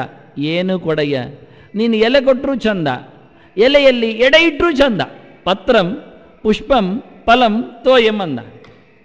ನೀನು ಊಟಕ್ಕೆ ಎಲೆ ಮಾತ್ರ ಹಾಕ್ತೀಯಾ, ನಾನು ಸಿದ್ಧ. ಊಟ ಹಾಕದಿದ್ರೂ ಪರವಾಗಿಲ್ಲ, ಎಲೆ ಕೊಡಬೇಕು ನಿನಗೆ ಖಂಡಿತಲ್ಲ, ಯಾವುದೋ ಒಂದು ಜನ್ಮದಲ್ಲಿ ಊಟ ಹಾಕ್ತೀಯ. ನನಗೆ ಹೂ ಕೊಡಬೇಕು ಅಂತ ಖಂಡಿತ, ಇವತ್ತು ಊಟ ಇಲ್ಲ, ಪರಿಮಳ ಮಾತ್ರ, ಹೂವಿನ ಯಾವುದೇ ಪದಾರ್ಥ ಇಲ್ಲ. ನಿನಗೆ ಅಲಂಕಾರಕ್ಕೆ ವಸ್ತು ಕೊಟ್ಟಿದ್ದೇನೆ, ಅಲಂಕಾರ ಪ್ರಿಯೋ ವಿಷ್ಣು. ದೇವರು ಗಮ್ಮತ್ತು ಮಾಡ್ತಾನಂತೆ, ಚಂದ. ಒಬ್ಬಳು ಬಂದ್ಲು, ಸಖಿ ನಿಂತಲು, ನಿನ್ನನ್ನು ಚಂದ ಮಾಡಬೇಕು ಅಂತ ಖಂಡಿತೆ ಮಾಡುವಂದ ಕೃಷ್ಣ. ಏನು ಮಾಡುವ? ಏನು ಬೇಕಾದ್ರೆ ಮಾಡು. ನೀನು ಒಬ್ಬ ಕುಣಿತದವ, ಕಾಡು ಮನುಷ್ಯ, ನಿನಗೊಂದು ನವಿಲು ಗೆರಿ ಇಡ್ತೇನೆ, ಆಯ್ತು ಇಡು ಅಂದ. ಸಿಕ್ಕಿಸಿಕೊಂಡ, ಮುಗೀತು. ಏನೋ ಖುಷಿಯಲ್ಲಿ ಕೊಟ್ಟ ವಸ್ತು ಭಗವಂತನ ತಲೆಯಲ್ಲಿ ಶಿಖಂಡಿ ಅಂತ ಅನ್ನಿಸಿಕೊಂಡ. ನವಿಲು ಗರಿಯನ್ನು ಹೊತ್ತವ, ಅವನಿಗೆ ಮಾತ್ರ ಅದೇ ಹೆಸರು. ಇನ್ಯಾರದು ಹೊತ್ತುಕೊಂಡು ಬಂದು ನಾನು ಕೊಂಡಿದ್ರೆ, ನೀನು ನವಿಲು ಗರಿ ಹೊತ್ತವಲ್ಲ, ಅದು ಕೃಷ್ಣ ಅಂತ. ಅಷ್ಟು ಜನ ಯಾವುದೋ ಒಂದು ವಸ್ತುವಿನಲ್ಲಿ ಕೊಟ್ಟ ಒಂದು ಪ್ರೀತಿಯ ಗರಿ, ಒಂದು ಹಕ್ಕಿಯ ಗರಿ, ಅದು ಭಗವಂತನಿಗೆ ದೊಡ್ಡ ಸಂಗತಿ ಆಯಿತು. ಅದನ್ನೇ ಹೇಳಿದ, ಪತ್ರಂ ಪುಷ್ಪಂ ಫಲಂ. ಇನ್ನೊಂದು ಯಾವುದೋ ಸಂದರ್ಭದಲ್ಲಿ ಊಟ ಹಾಕ್ತಾನೆ, ಹಣ್ಣು ಕೊಡ್ತಾನೆ, ಸರಿ ಅಂದ. ಇನ್ನು ಯಾವತ್ತೋ ಕೈ ತೊಳಿಲಿಕ್ಕೆ ನೀರು ಕೊಟ್ಟಾನು ಅಥವಾ ಕುಡಿಲಿಕ್ಕೆ ನೀರು ಕೊಟ್ಟಾನು, ಇವತ್ತು ಊಟ ಇಲ್ಲ, ಎಲೆಯೂ ಹಾಕೋದಿಲ್ಲ, ನಿನಗೆ ಬರೀ ನೀರು ಮಾತ್ರ, ಆಯಿತು ಅಂದ ದೇವರು. ಯಾವುದು ಕೊಟ್ಟರು ನನಗೆ ಭಕ್ತಿಯಿಂದ ಕೊಟ್ಟರೆ, ಪ್ರೀತಿಯಿಂದ ಕೊಟ್ಟರೆ ನನಗಿಷ್ಟ. ದದಾತಿ ಪ್ರತಿಗೃಹ್ಣಾತಿ ಉಖ್ಯಮಾಖ್ಯಾತಿ ಪೃಚ್ಛತಿ ಭುಂಕ್ತೆ ಭೋಜಯತೆ ಚೈವ ಷಡ್ವಿಧಂ ಪ್ರೀತಿ ಲಕ್ಷಣ. ಇದನ್ನು ಹೇಳಿದ. ಕುಶಲೇ ನಾನು ಸಜ್ಜತೆ ಅಂದ. ಒಳ್ಳೆಯದರಲ್ಲಿ ಈ ರೀತಿಯಾದ ಪ್ರೀತಿಯನ್ನು ತೋರಿಸಬಾರ್ದು, ಬಿದ್ದಿರಬಾರ್ದು ಅಂದ. ನ ಅನುಷಂಗತೆ ಅಂದಾನೆ. ಅನುಷಂಗ ಅಂದರೆ ಇದು ಕೊಡುವುದು, ತಗೊಳ್ಳುವುದು, ಪಟ್ಟಾಂಗ ಮಾಡುವುದು, ಮಾತಾಡುವುದು, ಬಿಚ್ಚಿಕೊಳ್ಳುವುದು ಯಾವುದೂ ಇಲ್ಲ. ತ್ಯಾಗಿಯ ಲಕ್ಷಣ ಅಂದರೆ ನಿರ್ಲಿಪ್ತ ಭಾವಕ್ಕೆ ಅವನು ತೊಡಗಬೇಕು ಅಂತಾನೆ. ಹಾಗೆ ಹಚ್ಚಿಕೊಳ್ಳುವುದೂ ಇಲ್ಲ, ಮೆಚ್ಚಿಕೊಳ್ಳುವುದೂ ಇಲ್ಲ, ಎರಡೂ ಇಲ್ಲ ಅಂದಾನೆ. ನ ದ್ವೇಷ್ಟಿ ನಾನು ಸಜ್ಜತೆ. ದ್ವೇಷ ಇಲ್ಲ, ರಾಗ ಇಲ್ಲ. ರಾಗದ್ವೇಷ ಎರಡೂ ತೊರೆದವ ಅವ ತ್ಯಾಗಿ. ಯಾಕೆ? ರಾಗದ್ವೇಷಗಳು ರಾಜಸ ತಾಮಸಗಳು. ಹಿಂದೆ ಬಂತು. ಕರ್ಮವನ್ನೇ ಸರ್ವಾತ್ಮನ ಬಿಡುವುದು ಅದು ತಾಮಸ, ಮೋಹದಿಂದ. ಕಾಯಕ್ಲೇಶದ ಭಯದಿಂದ, ದುಃಖದಿಂದ ಅದನ್ನು ತೊರೆಯುವುದು ಅದು ರಾಜಸ. ಆದರೆ ಅವನು ತೊರೆದಾಗ ಇನ್ನೊಬ್ಬರಿಗೆ ತೊರೆ ಅಂತ ಹೇಳುವುದಿಲ್ಲ, ನೀವು ಮಾಡಿ ನನಗಾಗುವುದಿಲ್ಲ ಅಂತಾನೆ. ಅವನು ಯಾವತ್ತೂ ಬಿಡುವುದಿಲ್ಲ, ಇನ್ನೊಂದು ದಿವಸ ಮಾಡ್ತಾನೆ, ಮಾಡಬಹುದು, ಮಾಡಲಿಕ್ಕೆ ಹೋದಾನು, ಅರ್ಧ ಮಾಡಿ ಹಿಂದೆ ಬಂದಾನು. ಅದರಿಂದ ರಾಜಸನದ್ದು ವ್ಯವಸ್ಥೆ ಹಾಗೆ. ಅದು ಎರಡು ಇಲ್ಲ ಅಂದ. ನ ದ್ವೇಷ್ಟಿ ಅಕುಶಲಂಕರ್ಮ. ತನಗಾಗದ ಕೆಲಸವನ್ನು ಬಿಟ್ಟೇ ಬಿಡುವುದಿಲ್ಲ, ತಾಮಸ ಅಲ್ಲ. ಕುಶಲೇ ನಾನು ಸಜ್ಜತೆ. ಮತ್ತೆ ಮತ್ತೆ ಮಾಡೋದು, ಮಾಡಿದ್ದನ್ನೇ ಮಾಡೋದು, ಮಾಡಿದ್ರ ಮೇಲೆ ನಿಲ್ಲುವುದು, ಅಂಥದ್ದು ರಾಜಸವೂ ಮಾಡೋದಿಲ್ಲ. ಕರ್ಮಗಳನ್ನು ಹೆಚ್ಚು ಮಾಡುವುದು, ಉದ್ದ ಮಾಡುವುದು ಇನ್ನಷ್ಟು, ಅದು ಸರಿಯಿಲ್ಲ ಅಂದ. ಮಾಡಿದ್ದನ್ನೇ ಮಾಡೋದು, ಮತ್ತಷ್ಟು ಮಾಡೋದು, ಒಳ್ಳೆಯದನ್ನು, ಸುಲಭವಾದದ್ದನ್ನು, ಕಡಿಮೆ ಇದ್ದದ್ದನ್ನು ಭಾರಿ ಮಾಡುವುದು, ಪ್ರಯೋಜನ ಇಲ್ಲ ಅಂದದು, ಅದು ರಾಜಸ ಅಂದ. ಕರ್ಮದ ಆಸೆ ಆಯಿತು. ಅನುಷಂಗ ಅಂದರೆ ಆಸೆ ಆಯಿತು. ಅನುಗಾಲ, ನಿರಂತರ. ಅದರಲ್ಲಿ ನೈರಂತರ್ಯವೂ ಬರಬಾರದು. ಹೇಳಿದಾಗ ಹೇಳಿದ್ರಲ್ಲಿ ಮುಗಿಸಿ ಬಿಡಬೇಕು. ಅದನ್ನು ಹೆಚ್ಚು ಉದ್ದ ಎಳಿಲಿಕ್ಕಿಲ್ಲ, ಕಡಿಮೆ ಮಾಡಲಿಕ್ಕಿಲ್ಲ. ಹೇಳಿದ್ದಷ್ಟು ಹೇಳಿದಾಗೆ ನಡೆಸಿಕೊಡು. ಅದನ್ನು ರಾಜಸ ತಾಮಸ ಮುಖಗಳು ಇಲ್ಲದೆ ತ್ಯಾಗಿ ಸತ್ವ ಸಮಾವಿಷ್ಟ. ಸತ್ವದಿಂದ ಆವಿಷ್ಟ, ಸಮಾವಿಷ್ಟ, ಸಮಸತ್ವದಿಂದ ಆವಿಷ್ಟನಾಗಿ, ರಾಜಸ ತಾಮಸಗಳು ಸೇರಿರದ, ಹೆಚ್ಚಿರದ, ಕೇವಲ ಸತ್ವದಿಂದ ಪರಿಪೂರ್ಣವಾಗಿ ತುಂಬಿಕೊಂಡವನಾಗಿ ಸಾತ್ವಿಕನಾಗಿ ತ್ಯಾಗವನ್ನು ನಡೆಸಿಕೊಡ್ಬೇಕು. ಅಂತಹ ಸಾತ್ವಿಕ ಮುಖ ಬರಲಿಕ್ಕೆ ಕಾರಣ ತ್ಯಾಗಿ ಸತ್ವ ಸಮಾವಿಷ್ಟ. ಇಲ್ಲಿ ತ್ಯಾಗಿ ಶಬ್ದಕ್ಕೆ ನೀಲಕಂಠ ಹೇಳ್ತಾನೆ, ಭಾರತಕ್ಕೆ ಇಡೀ ವ್ಯಾಖ್ಯಾನ ಮಾಡಿದವ ಭೂಪ. ಅವ ಹೇಳ್ತಾನೆ ತ್ಯಾಗಿ ಅಂದರೆ ಸನ್ಯಾಸಿ ಅಂತ. ಸನ್ಯಾಸಿ ಅಂದರೆ ಯತಿ ಅಂತ. ಹೋದಲ್ಲೆಲ್ಲ ಅವರಿಗೆ ಅದೇ ಕನ್ನಡಕದಲ್ಲಿ ಕಾಣುವುದು ಮಾರೆ ಸನ್ಯಾಸಿ. ಅಲ್ಲ, ಇಲ್ಲಿ ನದ್ವೇಷ್ಟಿ ಅಕುಶಲಂಕರ್ಮ ಹೇಳುತ್ತಾ ಎಲ್ಲ ಕರ್ಮ ಬಿಟ್ಟವ ಅಂತ ಮಾಡಿ ಮೇಧಾವಿ, ಚಿನ್ನ ಸಂಶಯ, ಸತ್ವ ಸಮಾವಿಷ್ಟ ಹೇಳಿಕೊಂಡು ತ್ಯಾಗಿ ಅಂತ ಹೇಳಿಕೊಂಡು ಕೃಷ್ಣ ಸನ್ಯಾಸಿ ಬಗ್ಗೆ ಹೇಳಲಿಕ್ಕೆ ಹೋಗುವುದಿಲ್ಲ. ಹೇಳುತ್ತಾ ಇದ್ದಾನೆ ಇಲ್ಲಿ, ನಾನದು ಹೇಳುವುದಿಲ್ಲ. ತ್ಯಾಗ ಅಂದರೆ ಸರ್ವಕರ್ಮ ಫಲ ತ್ಯಾಗಂ ಅಂತೆ ಮುಂದೆ ಹೇಳ್ತಾನೆ ಇನ್ನೊಮ್ಮೆ. ಇಷ್ಟು ಹೇಳಿ ಸಹ ನಾನು ಹೇಳುವುದಿಲ್ಲ, ಅದು ನನಗೆ ಹೇಳಿದ್ದೆ ಅಲ್ಲ. ನನಗೆ ಸನ್ಯಾಸಿಯ ಬಗ್ಗೆ ಮಾತಾಡಲಿಕ್ಕಿಲ್ಲ. ನಾನು ಸನ್ಯಾಸಿಗಳ ಬಗ್ಗೆ ನಿನಗೆ ಯಾಕೆ ಹೇಳಬೇಕಯ್ಯ ಕೇಳ್ತಾನೆ ಅರ್ಜುನನಿಗೆ. ಬೇರೆ ಕೇಳಲಿಕ್ಕೆ ಹೋದರೆ ನೀನು ಹೇಳಿದ್ಯಾ ಅಂತ ಅರ್ಜುನ ಕೇಳಿದರೆ, ನಾನು ಹೇಳಲೇ ಇಲ್ಲ ಮಾರೆಯ, ನೀನು ಎಂಥ ಸನ್ಯಾಸಿ? ನೀನು ನನ್ನ ತಂಗಿ ಗಂಡ ಸುಭದ್ರೆಯನ್ನು ತಗೊಂಡಿದ್ದೀನಿ, ನಿನ್ನ ಕೈಯಲ್ಲೇ ಉಂಟು, ನೀನೆಂಥ ಸನ್ಯಾಸಿ? ನೀನು ದ್ರೌಪದಿಯ ಲಕ್ಷ್ಯವೇಧ ಮಾಡಿಕೊಂಡು ಸ್ವಯಂವರದಲ್ಲಿ ಗೆದ್ದವ ತಂದವ, ನೀನೇನು ಸನ್ಯಾಸಿ?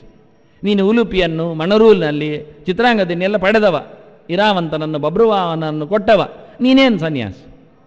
ನಿನ್ನನ್ನು ಯಾಕೆ ನಾನು ಸನ್ಯಾಸಿ ಹೇಳಬೇಕು? ನಿನ್ನ ಯಾಕೆ ಸನ್ಯಾಸಿಗಳ ಲಕ್ಷಣ ಹೇಳಿ ನಾನು ತಲೆ ಕೆಡಿಸ್ಬೇಕಂದ? ಯಾರಾದರೂ ಹೇಳಿ ಯಾರ? ಮನೆಯಲ್ಲಿ ಹಿಂದೆ ಅಂದರೆ ಬಹಳ ಹಿಂದೆ, ಈಗಿಲ್ಲ, ಹಿಂದೆ ಎಲ್ಲ ಪಾಠ ಏನು ಕೇಳಿದರೆ ಸಂಸ್ಕೃತ ಪಾಠ. ಟೆಸ್ಟ್ ಯಾವುದು ಕೇಳಿದರೆ ಮೊದಲು ಟೆಸ್ಟ್ ಭಾಗವತ. ಮಕ್ಕಳಿಗೆ ಪಾಠ ಮಾಡುವುದು ತಂದೆ ವಸ್ತು ಯಾವುದು ಅಂದರೆ ಭಾಗವತ ಪಾಠ ಮಾಡುವುದು. ಭಾಗವತವನ್ನು ಹೇಳಿಕೊಡು. ಭಾಗವತವನ್ನು ಹೇಳಿಕೊಟ್ಟು ಅವನಿಗೆ ಬೇಸರ ಹಿಡಿದು ಹೋಯಿತು, ಕತೆ ಆಯಿತು, ಹೆಚ್ಚು ಕಡಿಮೆ ಆಯಿತು. ಮೊದಲು ಮಗನಿಗೆ ಅದಕ್ಕೂ ಹಿಂದೆ ಎಲ್ಲ, ಅದರ ನಂತರದಲ್ಲಿ ಎಲ್ಲ ಇದು ಪಾಠ ಮಾಡ್ತಿದ್ರು, ಕಾವ್ಯಗಳ ಪಾಠ. ಅದರಲ್ಲಿ ಮಾಘ ಅಂತ ಒಂದು ಕಾವ್ಯ ಇದೆ, ಶಿಶುಪಾಲ ವಧೆ, ರುಕ್ಮಿಣೀಶ ವಿಜಯ ಬರುವ ಮುಂಚೆ ಅತಿ ಪ್ರಸಿದ್ಧವಾದ ಕಾವ್ಯ. ಮಾಘ ಎನ್ನುವ ಹೆಸರು ಕವಿಯವನದ್ದು. ಅವನು ಬರೆದ ಕಾವ್ಯ 18 ಸರ್ಗದ್ದು. ಶಿಶುಪಾಲನನ್ನು ಕೊಲ್ಲುವ ಕತೆ ಅದು. ಅಂದರೆ ಕೃಷ್ಣನ ಅಗ್ರಪೂಜೆಯೇ ವಿಷಯ ವಾಸ್ತವವಾಗಿ. ಭಾಳ ಚೆನ್ನಾಗಿದೆ. ಅಂಥ ಮಾಘಕಾವ್ಯವನ್ನು ಪಾಠ ಮಾಡುತ್ತಿದ್ದಾನೆ. ಪಾಠ ಮಾಡಿ ಮಗ ಹಾಳಾಗಿ ಹೋದ. ಯಾಕೆ? ಅದು ಶೃಂಗಾರ ರಸ ಸಾಮ್ರಾಜ್ಯದ್ದು ಕಾವ್ಯ, ಅಂದರೆ ಅಷ್ಟು ಚೆನ್ನಾಗಿದೆ. ಹಾಗಾಗಿ ಅದನ್ನು ಓದಿಬಿಟ್ಟು ಮಗ ಮಂಗನಾಗಿ ಬಿಟ್ಟ. ಮುಂದೆ ಅಪ್ಪಯ್ಯನಿಗೆ ಅರ್ಥ ಆಯಿತು, ಇದು ಆಗುವಂಥದ್ದಲ್ಲ, ಮಕ್ಕಳಿಗೆ ಮಾಘ ಕಾವ್ಯ ಮಾಡಿದರೆ ಅವರು ಹಾಳಾಗಿ ಹೋಗ್ತಾರೆ ಅಂತ ಮಾಗದ ಪಾಠವನ್ನು ನಿಲ್ಲಿಸಿದ. ಮತ್ತು ಮಗಳಿಗೆ ಮದುವೆ ಆಯಿತು, ಅಳಿಗೆ ಬಂದ ಮನೆಗೆ. ಪಾಠ ಶುರು ಮಾಡಿದ. ಎಂಥದ್ದು? ಮಾಗ ಅಲ್ಲ, ಭಾಗವತ. ಭಾಗವತ ಪಾಠ ಮಾಡಿದ. ಚೆನ್ನಾಗಿ ಆದಿಮಧ್ಯಾವಸಾನೇಶು ವೈರಾಗ್ಯಾಖ್ಯಾನಮದ್ಭುತಂ ಅಂತಾರೆ. ಭಾಗವತ ಅಂದರೆ ಅದು ವಿರಕ್ತಿಯ ದೊಡ್ಡ ಪಾಠ. ಆದ್ದರಿಂದ ವೈರಾಗ್ಯದ ಮುದ್ದೆ ಆಗಿ ಹೋದ ಅಳಿಯ. ಅವನು ಮತ್ತೆ ಯೋಚನೆ ಮಾಡಿದ, ಅವನ ಮಗಳನ್ನೇ ಮಾತಾಡಿಸೋದಿಲ್ಲ ಈಗ. ಅದನ್ನು ಮಗ ಪಾಠ ಮಾಡಿದಾಗ ಮಂಗನಾಗಿ ಬಿಟ್ಟ, ಊರೆಲ್ಲ ಹಾಳು ಮಾಡಿದ. ಅಳಿಯನಿಗೆ ಭಾಗವತ ಪಾಠ ಮಾಡಿದ, ಮಗಳನ್ನೇ ಮಾತಾಡಿಸ್ತಾ ಇಲ್ಲವ.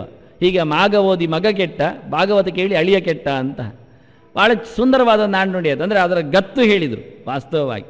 ಹಿಂದೆ ಆದ್ದರಿಂದ ಲೋಕದಲ್ಲಿ ಕ್ರಿಸ್ತಪೂರ್ವದ ಮಾತು ಇದು. ಅಂದರೆ ಏನು ಟೆಸ್ಟ್ ಇತ್ತು ಕ್ರಿಸ್ತಪೂರ್ವ ನಾವು ಒಂದು ಯೋಚನೆ ಮಾಡಬೇಕಲ್ಲ. ಚಾಣಕ್ಯ ಆಗ ಇದ್ದ. ಚಾಣಕ್ಯ ಇದ್ದ ಅಂದರೆ ನಮಗೆಲ್ಲರಿಗೂ ಗೊತ್ತುಂಟು. ಚಾಣಕ್ಯನ ಗ್ರಂಥಗಳು ಇವತ್ತು ಉಪಲಬ್ಧಿ ಇವೆ. ಅವ ಹೇಳುತ್ತಾನೆ, ಪ್ರಾತಃ ದ್ಯೂತ ಪ್ರಸಂಗೇನ ಮಧ್ಯಾಹ್ನೇ ಸ್ತ್ರೀ ಪ್ರಸಂಗದ ರಾತ್ರು ಚೋರ ಪ್ರಸಂಗೇನ ಕಾಲೋ ಗಚ್ಚದಿ ಧೀಮತಾಮ್ ಅಂತ. ತಲೆಗಟ್ಟಿದ್ದವರು ಬುದ್ಧಿಮಂತರು 3 ಹೊತ್ತು 3 ಓದ್ತಾ ಇದ್ದರು. ಬೆಳಿಗ್ಗೆ ಭಾರತವನ್ನು ಓದ್ತಿದ್ರು, ದ್ಯೂತ ಪರ್ವವನ್ನು. ಮಧ್ಯಾಹ್ನ ಹೆಣ್ಣಿನ ಕತೆ ಸೀತಾಯನ ಓದ್ತಿದ್ರು, ರಾಮಾಯಣ ಚಿಂತನೆ ಮಾಡ್ತಿದ್ರು. ಸಂಜೆಗೆ ಕಳ್ಳನ ಬಗ್ಗೆ, ಕೃಷ್ಣನ ಬಗ್ಗೆ, ಬೆಣ್ಣೆ ಕಳ್ಳನ ಬಗ್ಗೆ, ಭಾಗವತದ ಬಗ್ಗೆ ಅಧ್ಯಯನ ಮಾಡ್ತಿದ್ರು. 3 ಹೊತ್ತು 3 ಗ್ರಂಥಗಳನ್ನು, ಉದ್ಗ್ರಂಥಗಳನ್ನು ಅಭ್ಯಾಸ ಮಾಡ್ತಿದ್ರು ಜನ. ಅಷ್ಟು ಜೋರಿದ್ರು ಪ್ರತಿಯೊಬ್ಬರು. ಇವತ್ತು ಕ್ರಿಸ್ತಪೂರ್ವ ಹೋಯಿತು, ಚಾಣಕ್ಯನು ಹೋದ, 3 ಗ್ರಂಥವು 3 ಹೊತ್ತು ಹೋಯಿತು. ಇವತ್ತು ನಮ್ಮದು 3 ಹೊತ್ತು ಎಂತೆಂಥದ್ದು? ಟಿ ವಿ ನೋಡುವುದು, ಯಾರದ್ದೋ ಪಟ್ಟಾಂಗ ಮಾಡೋದು, ಎಲ್ಲಿಯೋ ಯಾವುದೋ ಒಂದು ಹಾಳು ಊಟದ ಕೋಣೆಯಲ್ಲಿ ಬಿದ್ದುಕೊಳ್ಳುವುದು ಸಂಜೆ ಹೊತ್ತು, ಅಲ್ಲಿ ಮುಗಿಯಿತು, ಇನ್ನೇನು ಉಳಿದಿಲ್ಲ. 3 ಹೊತ್ತು 3 ಹಾಳು ಪದಾರ್ಥಗಳ ಸೇವನೆಯಲ್ಲಿ ಬಿದ್ದೋಯ್ತು ವಾಸ್ತವವಾಗಿ. ಅದನ್ನು ತ್ಯಾಗ ಶಬ್ದಕ್ಕೆ ಇಲ್ಲಿ ಅರ್ಥಕೃಷ್ಣವನ್ನು ಸನ್ಯಾಸಿ ಧೋರಣೆಯನ್ನು ಕೊಟ್ಟೇ ಇಲ್ಲ, ಹೇಳಲಿಲ್ಲ. ತ್ಯಾಗಿ ಅನ್ನೋದರ ಅರ್ಥವನ್ನು ಕರ್ಮಫಲವನ್ನು ಬಿಟ್ಟವ ಇಲ್ಲಿ ಹೇಳಿದ. ಸತ್ವ ಸಮಾವಿಷ್ಟ ಮೇಧಾವಿ ಚಿನ್ನ ಸಂಶಯ. ಮುಂದೆ ಹೇಳ್ತಾನೆ ಕೃಷ್ಣ ಫಲತ್ಯಾಗ ಅಂತ ಹೇಳಿಕೊಂಡು ಅದೇ ಶಬ್ದ ಆಗ್ತಾನೆ. ಅನಿಷ್ಟಮಿಷ್ಟ ಮಿಶ್ರಮ್ ಅಲ್ಲಿ ಹೇಳ್ತಾನೆ ಫಲವನ್ನು ಬಿಟ್ಟವನು ಅಂತ. ಮುಂದಿನ ಎಲ್ಲ ಗೆರೆಗಳು ಹಿಂದಿನ ಗೆರೆಗಳಲ್ಲಿಯೂ ತ್ಯಾಗ ಶಬ್ದಕ್ಕೆ ಸರ್ವಕರ್ಮ ಫಲತ್ಯಾಗವನ್ನು ಮಾತ್ರ ಹೊರತು ಕರ್ಮತ್ಯಾಗ ಹೇಳುವುದಿಲ್ಲ ಅಂದ. ನೈ ಕಶ್ಚಿತ್ ಕ್ಷಣಮಪಿ ಜಾದುದಿಷ್ಟತೆ. ಕರ್ಮಕೃತಿ ಎನ್ನುವುದು ಹಿಂದಿನ ಧೋರಣೆಯನ್ನು ಬದಲಾಯಿಸುವುದಿಲ್ಲ ಕೃಷ್ಣ. ಕರ್ಮ ಬಿಟ್ಟು ಮನುಷ್ಯನಿಗೆ ಒಂದರೆ ಕ್ಷಣ ಇರಲಿಕ್ಕಾಗುವುದಿಲ್ಲ. ಕರ್ಮ ಮಾಡುವುದು ಮಾಡಲೇಬೇಕು, ಆದರೆ ಕರ್ಮದ ಫಲವನ್ನು ಮಾತ್ರ ಬಿಟ್ಟುಕೊಡಬೇಕು. ಅದರ ಅಹಂಕಾರವನ್ನು ತೊರೆದಿರಬೇಕು, ಅದರ ಸಂಘವನ್ನು ಕಡಿಮೆ ಮಾಡಿಕೊಂಡಿರಬೇಕು. ಅತ್ಯಂತ ಆಸಕ್ತನಾಗಿ ಅದರ ಮೇಲೆ ಬಿದ್ದುಕೊಂಡು ಮಾಡಬಾರದು ಎನ್ನುವ ಉದ್ದೇಶ ತ್ಯಾಗಿ. ಸತ್ವ ಸಮಾವಿಷ್ಟ ಅದಕ್ಕೆ ಹೇಳಿದ್ದು. ಸತ್ವ ಅಂದರೆ ದೇವರು ಮಾಡಿಸ್ತಾ ಇದ್ದಾನೇನು ಎಚ್ಚರ ಇರಬೇಕು. ಸತ್ವ ಅಂದರೆ ದೇವರು, ಭಗವಂತನನ್ನು ಸತ್ವ ಅಂತ ಕರೀತಾರೆ. ಸರ್ವ ಗುಣ ಸಂಹಾರವನ್ನು ಸತ್ವ ಅಂತ ಕರೀತಾರೆ. ಸರ್ವ ಸಾಧು ಸಮಾಹಾರ ಅಂತ. ಗುಣ ಸಂಹಾರವನ್ನು, ಒಳ್ಳೆಯ ಗುಣಗಳು ಎಲ್ಲಿ ಸೇರ್ತವೆಯೋ ಅವನನ್ನು ಸತ್ವ, ಸತ್ವವಾನ್ ಸಾತ್ವಿಕ ಸತ್ಯ ಅಂತ ಹೇಳಿಕೊಂಡು ಭಗವಂತನ ಸತ್ವ ಅಂತ ಕರೆದು. ಸತ್ವಂ ಯದ್ಬ್ರಹ್ಮ ದರ್ಶನಂ ಅಂತಾರೆ. ಸತ್ವ ಅಂದರೆ ಭಗವಂತ. ವಾಸ್ತವವಾಗಿ ಭಗವಂತನನ್ನು ಕಾಣುವ ಗುಣವೂ ಹೌದು, ಭಗವಂತನ ಹೌದು. ಆದ್ದರಿಂದ ಸತ್ವ ಅಂದರೆ ಒಳ್ಳೆಯ ಬಲ, ಮನೋಬಲ. ಮೇಧಾವಿಯಿಂದ ಜ್ಞಾನಬಲವನ್ನು ಹೇಳ್ತಾನೆ. ಆದ್ದರಿಂದ ಮನಸ್ಸು ಗಟ್ಟಿರಬೇಕು, ಶಾಸ್ತ್ರ ಚೆನ್ನಾಗಿ ಅರಿತಿರಬೇಕು. ಚೆನ್ನಾಗಿ ತಿಳಿದದ್ದವನಿಗೂ ದೇಹದಲ್ಲಿ ಬಲ ಇರುವುದಿಲ್ಲ, ಮನೋಬಲ ಇರುವುದಿಲ್ಲ, ಮಾಡಬೇಕೆನ್ನತಕ್ಕಂತಹ ಗಟ್ಟಿತನ ಇರುವುದಿಲ್ಲ. ಹಚ್ಚಿಕೊಳ್ಳದೆ ಶುದ್ಧ ಮನಸ್ಸಿನಿಂದ ಮಾಡಲಿಕ್ಕೆ ಅವನಿಗೆ ಬರುವುದಿಲ್ಲ. ಆದ್ದರಿಂದ ಸತ್ವ ಅಂದರೆ ಕಸುವು, ಒಳಗಿನ ಯೋಗ್ಯತೆ. ಅಂತಹ ಒಳ್ಳೆಯ ಯೋಗ್ಯತೆಯಿಂದ ಸಮಾವಿಷ್ಟ ಅಥವಾ ಸತ್ವ ಅಂದರೆ ಗುಣ, ಸಾತ್ವಿಕ. ಸಮ್ ಅಂದರೆ ಭಗವಂತ. ಸತ್ವ ಸಮ್ ಆವಿಷ್ಟ. ಭಗವಂತನಿಂದ ವಿಶೇಷವಾಗಿ ದೇವರೇ ಮಾಡ್ತಾ ಇದ್ದಾನೆ ಅನ್ನತಕ್ಕ ಎಚ್ಚರ, ಭಗವಂತನೇ ಮಾಡಿಸುತ್ತಾನೆ ಅನ್ನತಕ್ಕಂತಹ ಗಟ್ಟಿತನ. ಅದರಿಂದ ವ್ಯಕ್ತಿ ಇದ್ದವ ಅವ ನಿಜವಾಗಿ ತ್ಯಾಗಿ ಆಗ್ತಾನೆ. ಅವನು ಮೇಧಾವಿ. ಮೇಧಾವಿಯೂ ಹಾಗೆ. ಮೇಧಾವಿ ಅಂದರೆ ಮೇಧಾ ಧೀರ್ ನಿರ್ಮೇಧಾ ಧಾರಣಾವತಿ ಅಂತ ಕೋಶಕಾರರು ಹೇಳ್ತಾರೆ. ಒಳ್ಳೆಯ ಧಾರಣಾ ಶಕ್ತಿ ಉಳ್ಳವನನ್ನು ಮೇಧಾವಿ ಅಂತ ಕರೀತಾರೆ. ಈ ಮೇಧಾವಿ ಶಬ್ದಕ್ಕೆ ಮಧುಸೂದನ ಸರಸ್ವತಿ ಹೇಳ್ತಾರೆ ಜ್ಞಾನವುಳ್ಳವನು ಅಂತ, ಬುದ್ಧಿಮಂತ ಅಂತ. ಎಂಥ ಜ್ಞಾನವುಳ್ಳವನು? ಬ್ರಹ್ಮೈಕ್ಯ ಜ್ಞಾನವುಳ್ಳವನು ಹೇಳ್ತಾರೆ. ನಾನು ದೇವರು ಅಂತ ಗೊತ್ತಿದ್ದವನು ಅಂತ. ಅಯ್ಯ ಮತ್ತೆ ಮನೆ ಹೇಳಿದ್ದು ಅಂದಲ್ಲಿ ಸಿಕ್ಕಿಸಿ ಹಾಕಿ ಬಿಡ್ತಾರೆ. ನಾನು ದೇವರು ಅಂತ ಗೊತ್ತಿರುವವನಾದರೆ ಅವನು ಎಂಥದ್ದು ಮಾಡ್ತಾನೆ? ದೇವರು ಹೇಳಿದ್ದೇನು? ಯಜ್ಞದಾನ ತಪಕರ್ಮನ ಅತ್ಯಾಜ್ಯಂ ಅಂತ. ಯಜ್ಞೋ ದಾನ ತಪಶ್ಚೈವ ಪಾವನಾನಿ ಅಂತ. ನಿನ್ನ ಬಗೆಯನ್ನು ತಿಳಿಗೊಳಿಸುವಂಥದ್ದು, ನಿನ್ನ ದೇಹವನ್ನು ಶುದ್ಧಿಗೊಳಿಸುವಂಥದ್ದು. ಆದ್ದರಿಂದ ಯಜ್ಞ ಅಂದರೆ ಯಜ ದೇವ ಪೂಜಾಯಾಮ್, ದೇವರ ಪೂಜೆ ಮಾಡು ಅಂತ. ನಾನೇ ದೇವರಾದರೆ ಪೂಜೆ ಮಾಡಿದೆ ಯಾರನ್ನು? ನನಗೆ ದೀಪ ಹಚ್ಚಿ ಇಡುವುದಾ? ಪರವಾಗಿಲ್ಲ. ಆರತಿ ಮಾಡೋದಾ? ತೊಂದರೆ ಇಲ್ಲ. ಕಲಶಾಭಿಷೇಕ ಮಾಡೋದಾ? ನಡೆಸ್ಬೋದು. ಹಾಗಾದರೆ ಸಮರ್ಪಣೆ ಮಾಡಿ ಆಚೆ ತೆತ್ತಿಡುವ, ಆಯಿತಾ? ಅದು ಮಾತ್ರ ಆಗೋದಿಲ್ಲ. ಅದು ಯಾಕೆ ಆಗುವುದಿಲ್ಲ? ಮತ್ತೆಲ್ಲ ಮಾಡಿ ಆಯ್ತಲ್ಲ, ಸಮರ್ಪಣೆ ಹಾಗೆ ಮಾಡೋದು. ಎದರಲ್ಲಿ ತೆಂಗಿನಕಾಯಿ ಒಡೆಯುವುದು, ಆಚಿಟ್ಟು ಬಿಡೋದು. ಅದು ಒಂದು ದೇವಸ್ಥಾನ ಉಂಟ್ರಿ, ಇವತ್ತುಂಟು. ಅಲ್ಲಿ ಎರಡು ಬಗೆ ಉಂಟು. ಅದು ಮಗ ಮಾಡಿದ್ದು ನೋಡಿ ಮಾಡಿದ್ದು ಇರಲಿ. ತಂದೆ ದೇವರ ಲಿಂಗಕ್ಕೆ ಪೂಜೆ ಮಾಡೋದು. ಲಿಂಗ ಬಹಳ ಎತ್ತರದಲ್ಲಿದೆ, ಅದಕ್ಕೊಂದು ಪಾಣಿಪೀಠ ಚಿಟ್ಟೆ ಇದೆ, ಅದರ ಆಚೆಗೆ ಒಂದು ಅಟ್ಟ ಇದೆ, ಅಟ್ಟದ ಹಾಗೆ ಒಂದು ಬದಿಯಲ್ಲಿದೆ. ಸಮರ್ಪಣೆ ಆಗುವಾಗ ಅಪ್ಪ ಮೇಲೆ ಹತ್ತುವುದು ನೋಡಿದ್ದಾನಿವ. ಇವತ್ತು ಉಂಟು ಕೆಲವು ದೇವಸ್ಥಾನಗಳಲ್ಲಿ ಅಲಂಕಾರ ಎಲ್ಲ ಮಾಡಲಿಕ್ಕೆ ಪಾಣಿಪೀಠದ ಮೇಲೆ ಹತ್ತಿ ಹೋಗುದೆ. ಯಾರು ನೋಡುವುದಿಲ್ಲ ರೀ, ಪೂಜೆಯವರಿಗೇನು ದೇವರ ಬಗ್ಗೆ ಹೆಚ್ಚು ಕಾಳಜಿ ಇಲ್ಲ. ನಮಗೆ ಮಾತ್ರ ಅಯ್ಯೋ ಎದೆ ಮೆಟ್ಟಿದಾಗ ಆಯಿತು, ಅವರಿಗೇನಿಲ್ಲ, ಎದೆ ಇಲ್ಲ, ತಲೆ ಇಲ್ಲ, ಇನ್ನು ಅದರ ಆಚೆ ಹತ್ತಿ ಹೋಗ್ತಾರೆ, ಅವ್ರು ಏನು ತೊಂದರೆ ಇಲ್ಲ. ಸತ್ಯ ಸಂಗತಿಗಳಿದೆ, ಬೇಕಾದಷ್ಟು ನೋಡಲಿಕ್ಕೆ ಇರುತ್ತೆ ಅಂಥದ್ದು. ಹತ್ತಿ ಹೋದ ಅಲ್ಲ, ದೊಡ್ಡ ದೊಡ್ಡ ಹನುಮಂತ ಎಲ್ಲ ಇರ್ತಾನೆ, ಎಷ್ಟೆತ್ತರದ ಗಣಪತಿ ಎಲ್ಲ ಇರ್ತಾರೆ, ಅವ್ರು ನೀರು ಹಾಕೋದೇಗೆ ನೋಡಿದ್ದೀರಿ ನೀವು? ಹತ್ತದೇ ಹಾಕ್ಲಿಕ್ಕೆ ಆಗೋದಿಲ್ಲ, ಹತ್ತುವುದೇ. ಬೀಳ್ತಾರೆ ಅಂದಾಗ ರಪಕ್ಕ ಕೈ ಕೊಡ್ತಾರೆ, ಯಾರದು ಅವನ ಕೈ ಮೇಲೆ ಕಾಲಿಡ್ತಾರೆ. ಇವರು ಕೈ ಕೊಡೋದಂದ್ರೆ ಹಾಗೆ, ಅವ ಸೊಂಟಕ್ಕೆ ಇಟ್ಕೊಂಡಿರ್ತಾನೆ ಕೈ ಹನುಮಂತ, ಅಲ್ಲೇ ಕಾಲಿಟ್ಟು ಬಿಡ್ತಾರೆ ಬೀಳದ ಹಾಗೆ. ನಾವು ನೋಡಿದರೆ ತೆಗಿತಾರೆ ಅಷ್ಟೇ, ಅಯ್ಯಯ್ಯೋ ಹೇಳಿಕೊಂಡು. ಏನಿಲ್ಲ, ಅವರಿಗೆಲ್ಲ ಅದೊಂದು ಶೋ, ಬಿಂಬ ಅಷ್ಟೇ, ಮತ್ತೇನಲ್ಲ, ಮಗದೇನೂ ಇಲ್ಲ ಅಲ್ಲಿ, ವಿಷಯಗಳು ಅಷ್ಟೇ. ಹಾಗಾಗಿ ಅಂಥ ವಸ್ತುವನ್ನು ಸಮರ್ಪಣೆ ಮಾಡುವ ಹೊತ್ತಿಗೆ ಪಾಣಿಪೀಠ ಹತ್ತದಿದ್ದ. ಮತ್ತು ಸಮರ್ಪಣೆ ಆದ ನಂತರ ಹಾಗೆ ಕೆಲವೊಮ್ಮೆ ಹತ್ತುವುದುಂಟು. ಎಂಥದಕ್ಕೆ ಗೊತ್ತಿಲ್ಲ ಮಗನಿಗೆ, ಆದರೆ ತೆಂಗಿನಕಾಯಿ ಮಾತ್ರ ಸಮರ್ಪಣೆಗೆ ಇಡ್ತಿದ್ದ ಎದುರಲ್ಲಿ. ಕೆಲವರು ಇವತ್ತು ಪಾಣಿಪೀಠದಲ್ಲೇ ಸಮರ್ಪಣೆ ಇಡುವುದುಂಟು, ಕೆಳಗಿಡುವುದಿಲ್ಲ, ದೇವರಿಗೆ ಹತ್ತಿರದಲ್ಲಿ ಆಗಬೇಕು ಅಂತ. ಅಲ್ಲೆಲ್ಲ ಇಡ್ಲಿಕ್ಕಿಲ್ಲ ಸಮರ್ಪಣೆ, ಯಾರು ಹೇಳೋದು, ಯಾರು ಹೇಳಬೇಕು? ಆರತಿ ಮಾಡಿ ಅಲ್ಲೇ ಇಡ್ತಾರೆ, ಎಲ್ಲ ಅಲ್ಲೇ ಇಡೋದುಂಟು. ಅವರು ಕಾಲಿಡ್ತಾರೆ ಅಂದರೆ ಮತ್ತೆ ಸಮರ್ಪಣೆ ಇಡೋದೇನು, ಇಟ್ಕೊಳ್ಳಿ ಅಂದೇ ಇಡ್ತಾರೆ. ತೆಂಗಿನಕಾಯಿ ಹೊಡೆಯೋದು ಸಮರ್ಪಣೆಗೆ ಇಡ್ತಾನೆ. ಒಂದು ದಿವಸ ಮಗನ ಹತ್ರ ಹೇಳಿದ್ದು, ನೀನು ಪೂಜೆ ಮಾಡು ಅಂತ. ಆಯಿತು ಅಂದ. ತೆಂಗಿನಕಾಯಲ್ಲಿ ಬದಿಯಲ್ಲಿ ಉಂಟು, ಆಯಿತು ಅಂದ. ಇವರು ಇಲ್ಲ, ಇವ ತೆಂಗಿನಕಾಯಿ ಇಟ್ಕೊಂಡ. ಅಯ್ಯ ಇದು ಎರಡು ತುಂಡಾಗೋದು ಹೇಗೆ? ಹಾಂ, ಅಪ್ಪ ಮೇಲೆ ಹತ್ತೋದು ನೋಡಿದ್ದೇನೆ ಹೇಳಿದ, ಮೇಲೆ ಹತ್ತಿದ್ದ, ಮಂಡೆ ಗುದ್ದಿದ, ಎರಡು ತುಂಡು ಹಾಕಿಟ್ಟಿಟ್ಟ. ಚೆನ್ನಾಗಿದೆ. ಅಪ್ಪ ಬದಿಯಲ್ಲಿ ಕತ್ತಿ ಇಟ್ಟಿದ್ದಾನೆ, ಅದು ತೆಗಿತಾ ಇದ್ದದ್ದು, ಅವನು ನೋಡಲಿಲ್ಲ ಅದನ್ನು. ಇವ ಕಾಯಿ ಇಟ್ಕೊಂಡು ಲಿಂಗದ ಮಂಡೆಗೆ ಹೊಡೆದ, ಎರಡು ತುಂಡಾಯಿತು, ಕೆಳಗಿಟ್ಟ.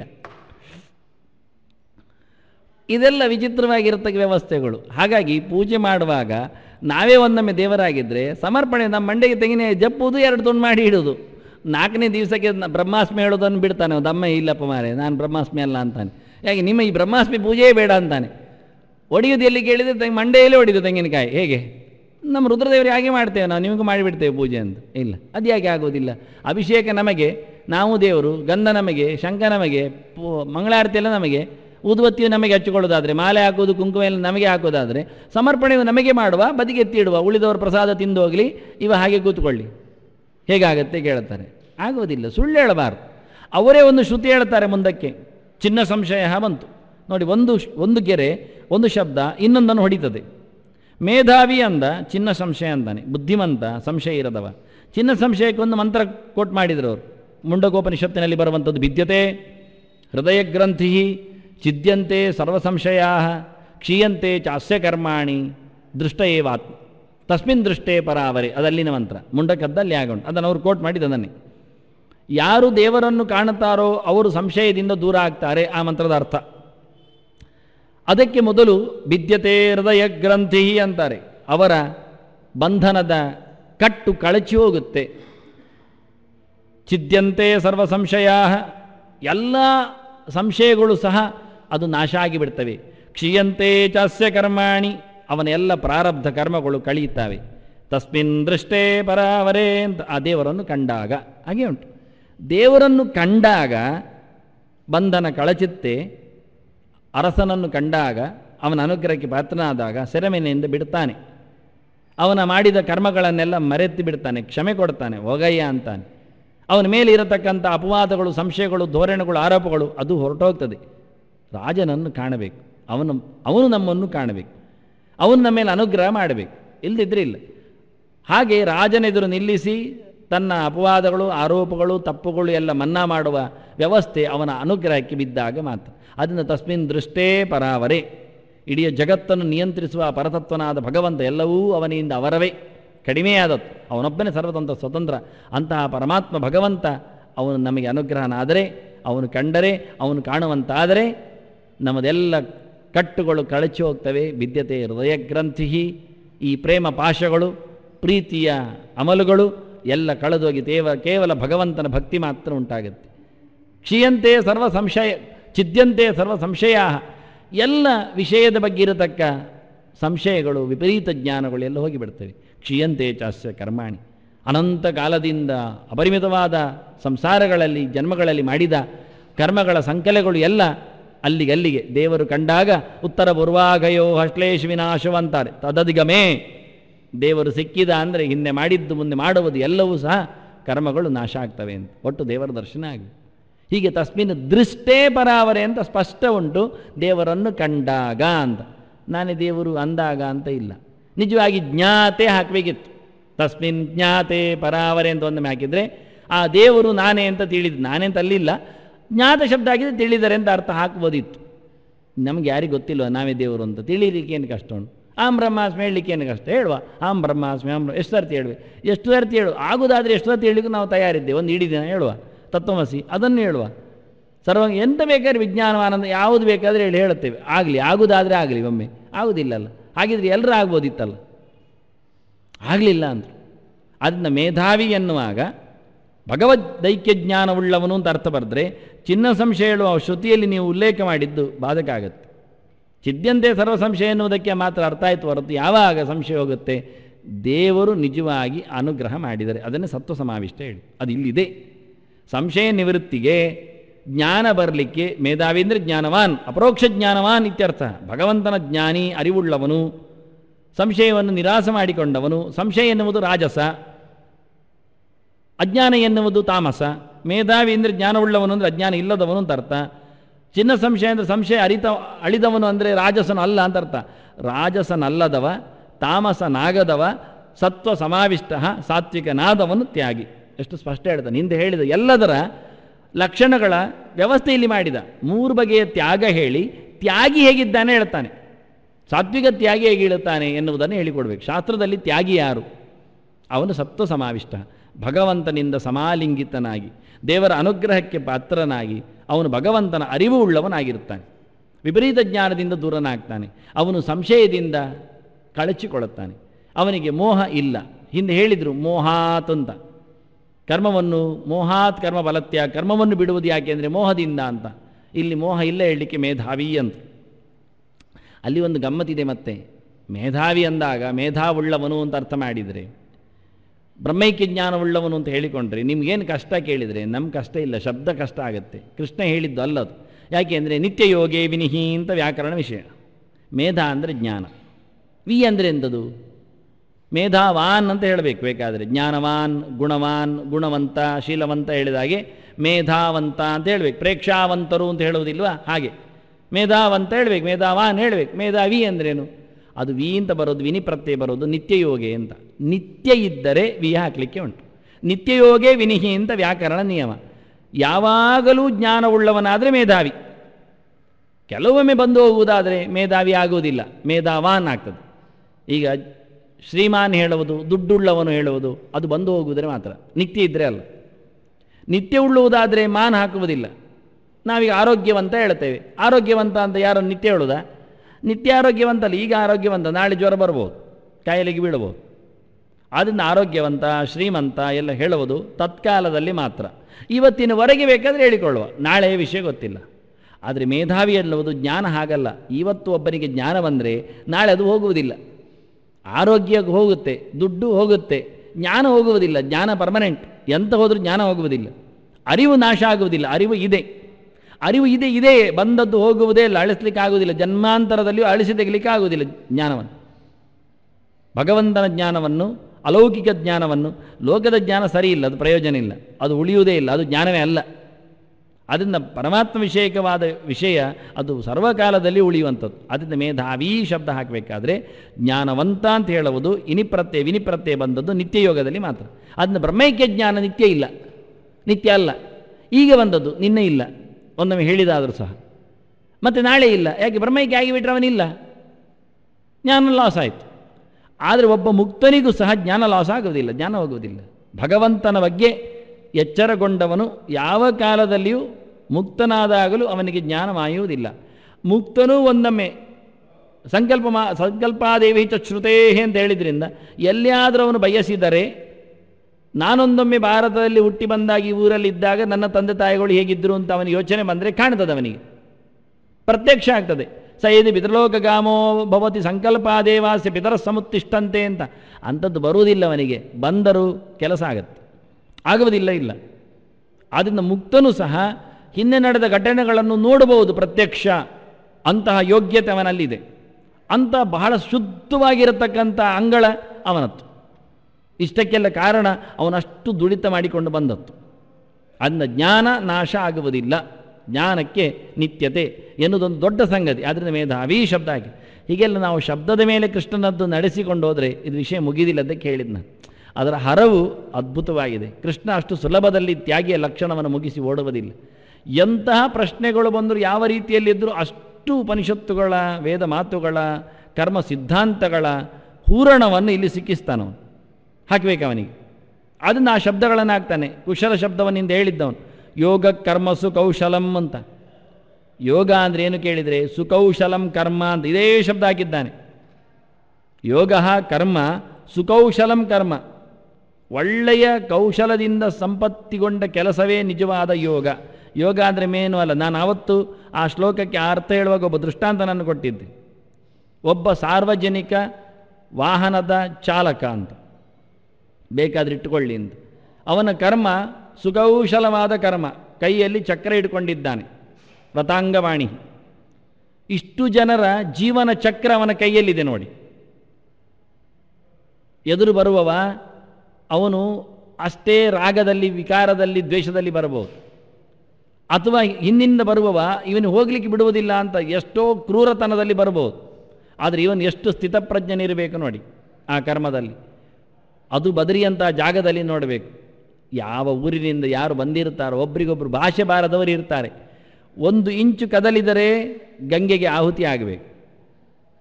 ಅಂತಹ ಕಡಿದಾದ ರಸ್ತೆಯಲ್ಲಿ ಬದುಕನ್ನು ಎಲ್ಲರದ್ದು ಹಿಡ್ಕೊಂಡು ಅವನು ಹೋಗಬೇಕು. ಅವನದ್ದು ಕರ್ಮ ಎಷ್ಟು ಕೌಶಲಪೂರ್ಣ ನೋಡಿ. ಇದರಲ್ಲಿ ಅವನಿಗೆ ಭಾರತ ರತ್ನ ಕೊಟ್ಟರು ಕಡಿಮೆ ಆಗ್ತದೆ. 50 ವರ್ಷದಿಂದ ನಾನು ಈ ದಾರಿಯಲ್ಲಿ ಜನರನ್ನು ಸಾಗಿಸ್ತಾ ಇದ್ದೇನೆ ಹೇಳಿಕೊಳ್ಳುವ ಒಬ್ಬ ಚಾಲಕ ಇದ್ದರೆ ಅವನಿಗೆ ಎಂಥ ವೀರಚಕ್ರ ಕೊಟ್ಟರು ಕಮ್ಮಿ ಆ ಲೆಕ್ಕದಲ್ಲಿ. ಇದು ಗುರುತಿಸಿ, ಇದು ಕೃಷ್ಣ ಗುರುತಿಸ್ತಾನೆ, ಎಲ್ಲ ಹೇಳುತ್ತಾನೆ. ಇದು ಅದು ಯೋಗ. ಅದು ಯೋಗದಿಂದ ಮಾತ್ರ ಸಾಧ್ಯ ಅಂದ. ಮನಸ್ಸಿನಲ್ಲಿ ರಾಗದ್ವೇಷವನ್ನು ತೊರೆದು ನಿರ್ಲಿಪ್ತನಾಗಿ ಬಹಳ ಚೆನ್ನಾಗಿ ಆ ಹೊತ್ತಿನಲ್ಲಿ ಎಲ್ಲ ಇಂದ್ರಿಯಗಳಿಂದ ತನ್ನನ್ನು ವಹಿಸಿಕೊಂಡು, ಅದನ್ನು ಯೋಗ ಕರ್ಮಸು ಕೌಶಲಂ. ಅವನು ಮಾಡುವ ಕರ್ಮ ರಾಶಿ ಉಂಟಲ್ಲ, ಕಾಲಿನ ಕೆಲಸ, ಕೈಯ ಕೆಲಸ, ಕಣ್ಣಿನ ಕೆಲಸ, ಮನಸ್ಸಿನ ಕೆಲಸ, ಬಾಯಿಯ ಕೆಲಸ, ಎಲ್ಲವೂ ಅವನೊಂದು ದೊಡ್ಡ ಅವಧಾನಿ ಆ ಹೊತ್ತಿನಲ್ಲಿ. ಯಾವುದನ್ನು ಬ್ರೇಕ್ ಕೊಡುವುದಕ್ಕೆ ಅವನು ಎಕ್ಸಲೇಟರ್ ಒತ್ತಿದ್ರೆ ಯೋಚನೆ ಮಾಡಿದೆ ಅಂತ ಅದು ಗೊತ್ತಿಲ್ಲ, ಇಲ್ಲಿ ಹೇಳಲಿಕ್ಕಿಲ್ಲ, ಅದು ಗ್ರೌಂಡಲ್ಲಿ ಹೇಳ್ಬೋದು. ಇಲ್ಲಿ ಹಾಗೆ ಮಾಡುವಾಗೇ ಇಲ್ಲ, ಪ್ರಮಾದದ ಪ್ರಶ್ನೆಯೇ ಇಲ್ಲ. ಪ್ರಮಾದ ಆಯಿತು, ಯಾರ ಹತ್ರ ಹೇಳೋದು ಪ್ರಮಾದ ಆಯಿತು ಅಂತ? ಸಾಧ್ಯವೇ ಇಲ್ಲ ಅಂದ. ಯಾವುದೋ ಬದಲಿಸಲಿಕ್ಕೆ ಏನೋ ಬದಲಿಸಿದೆ, ಏನೋ ಮಾಡಿದೆ. ನಾನು ನ್ಯೂಟ್ರಲ್ಲಿ ತರಬೇಕಿದ್ದು, ಅದು ರಿವರ್ಸಿ ಹೋಯಿತು ಅಂದರೆ ಹಿಂದೆ ಇದ್ದ ವಾಹನಗಳನ್ನೇ ಬೀಳಿಸಬೇಕಾಗತ್ತೆ. ಅದರಿಂದ ಯಾವ ಒಂದು ಪ್ರಮಾದಕ್ಕೂ ಎಡೆಯಿಲ್ಲದಂತೆ ಇರತಕ್ಕಂಥ ಒಂದು ಬದುಕಿನ ತಂತ್ರ ಅದ್ಭುತ. ಅಂದ ಕೃಷ್ಣ ಯಾರನ್ನು ಮಾತಾಡಿಸೋದಿಲ್ಲ, ಅದು ತ್ಯಾಗಿ ಹೇಳುವಾಗ ಹೇಳ್ತಾನೆ. ಇದು ಕೌಶಲ ಕೇಳಿದ. ಅದನ್ನು ನ ದ್ವೇಷ್ಟಿ ಅಕುಶಲಂ. ಇದು ಸರಿ ಇಲ್ಲಯ್ಯ, ಯಾವುದನ್ನು ನೀನು ಹೇಳಬೇಡ. ಸರಿ ಇಲ್ಲ ಎನ್ನುವುದೇ ಇಲ್ಲ. ಯಾವುದನ್ನು ದ್ವೇಷಿಸಬೇಡ, ಯಾವುದನ್ನು ಹಚ್ಚಿಕೊಳ್ಳಬೇಡ. ಇದು ಚೆನ್ನಾಗಿದೆ, ಇದು ನನಗೆ ಹೇಳಿಸಿದ್ದು ಇಲ್ಲ. ನಿನ್ನ ಪ್ರಾರಬ್ಧ ಇದು ಹೇಳಿಸಿದ್ದಲ್ಲ, ನಡೆಸಿಕೊಂಡು ಮುಂದರಿ ಅಷ್ಟೇ.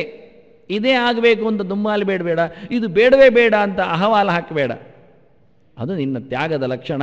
ಅದೇ ಬುದ್ಧಿವಂತಿಕೆ, ಅದೇ ಭಗವಂತನ ಮೇಲಿನ ಭರವಸೆ, ಅದೇ ವಾಸ್ತವವಾದ ಸಂಶಯಾತೀತವಾದ ವ್ಯಕ್ತಿತ್ವ. ಈ ರೀತಿಯಾಗಿ ತ್ಯಾಗದ ಒಬ್ಬ ತ್ಯಾಗಿಯ ಬಹಳ ಸುಂದರವಾದ ಲಕ್ಷಣವನ್ನು ಕೃಷ್ಣ ಹೇಳುತ್ತಾ ಸಾತ್ವಿಕ ತ್ಯಾಗಕ್ಕೆ ಮಹತ್ವವನ್ನು ಕೊಟ್ಟ ಶ್ರೀಕೃಷ್ಣಾರ್ಪಣಮಸ್ತು.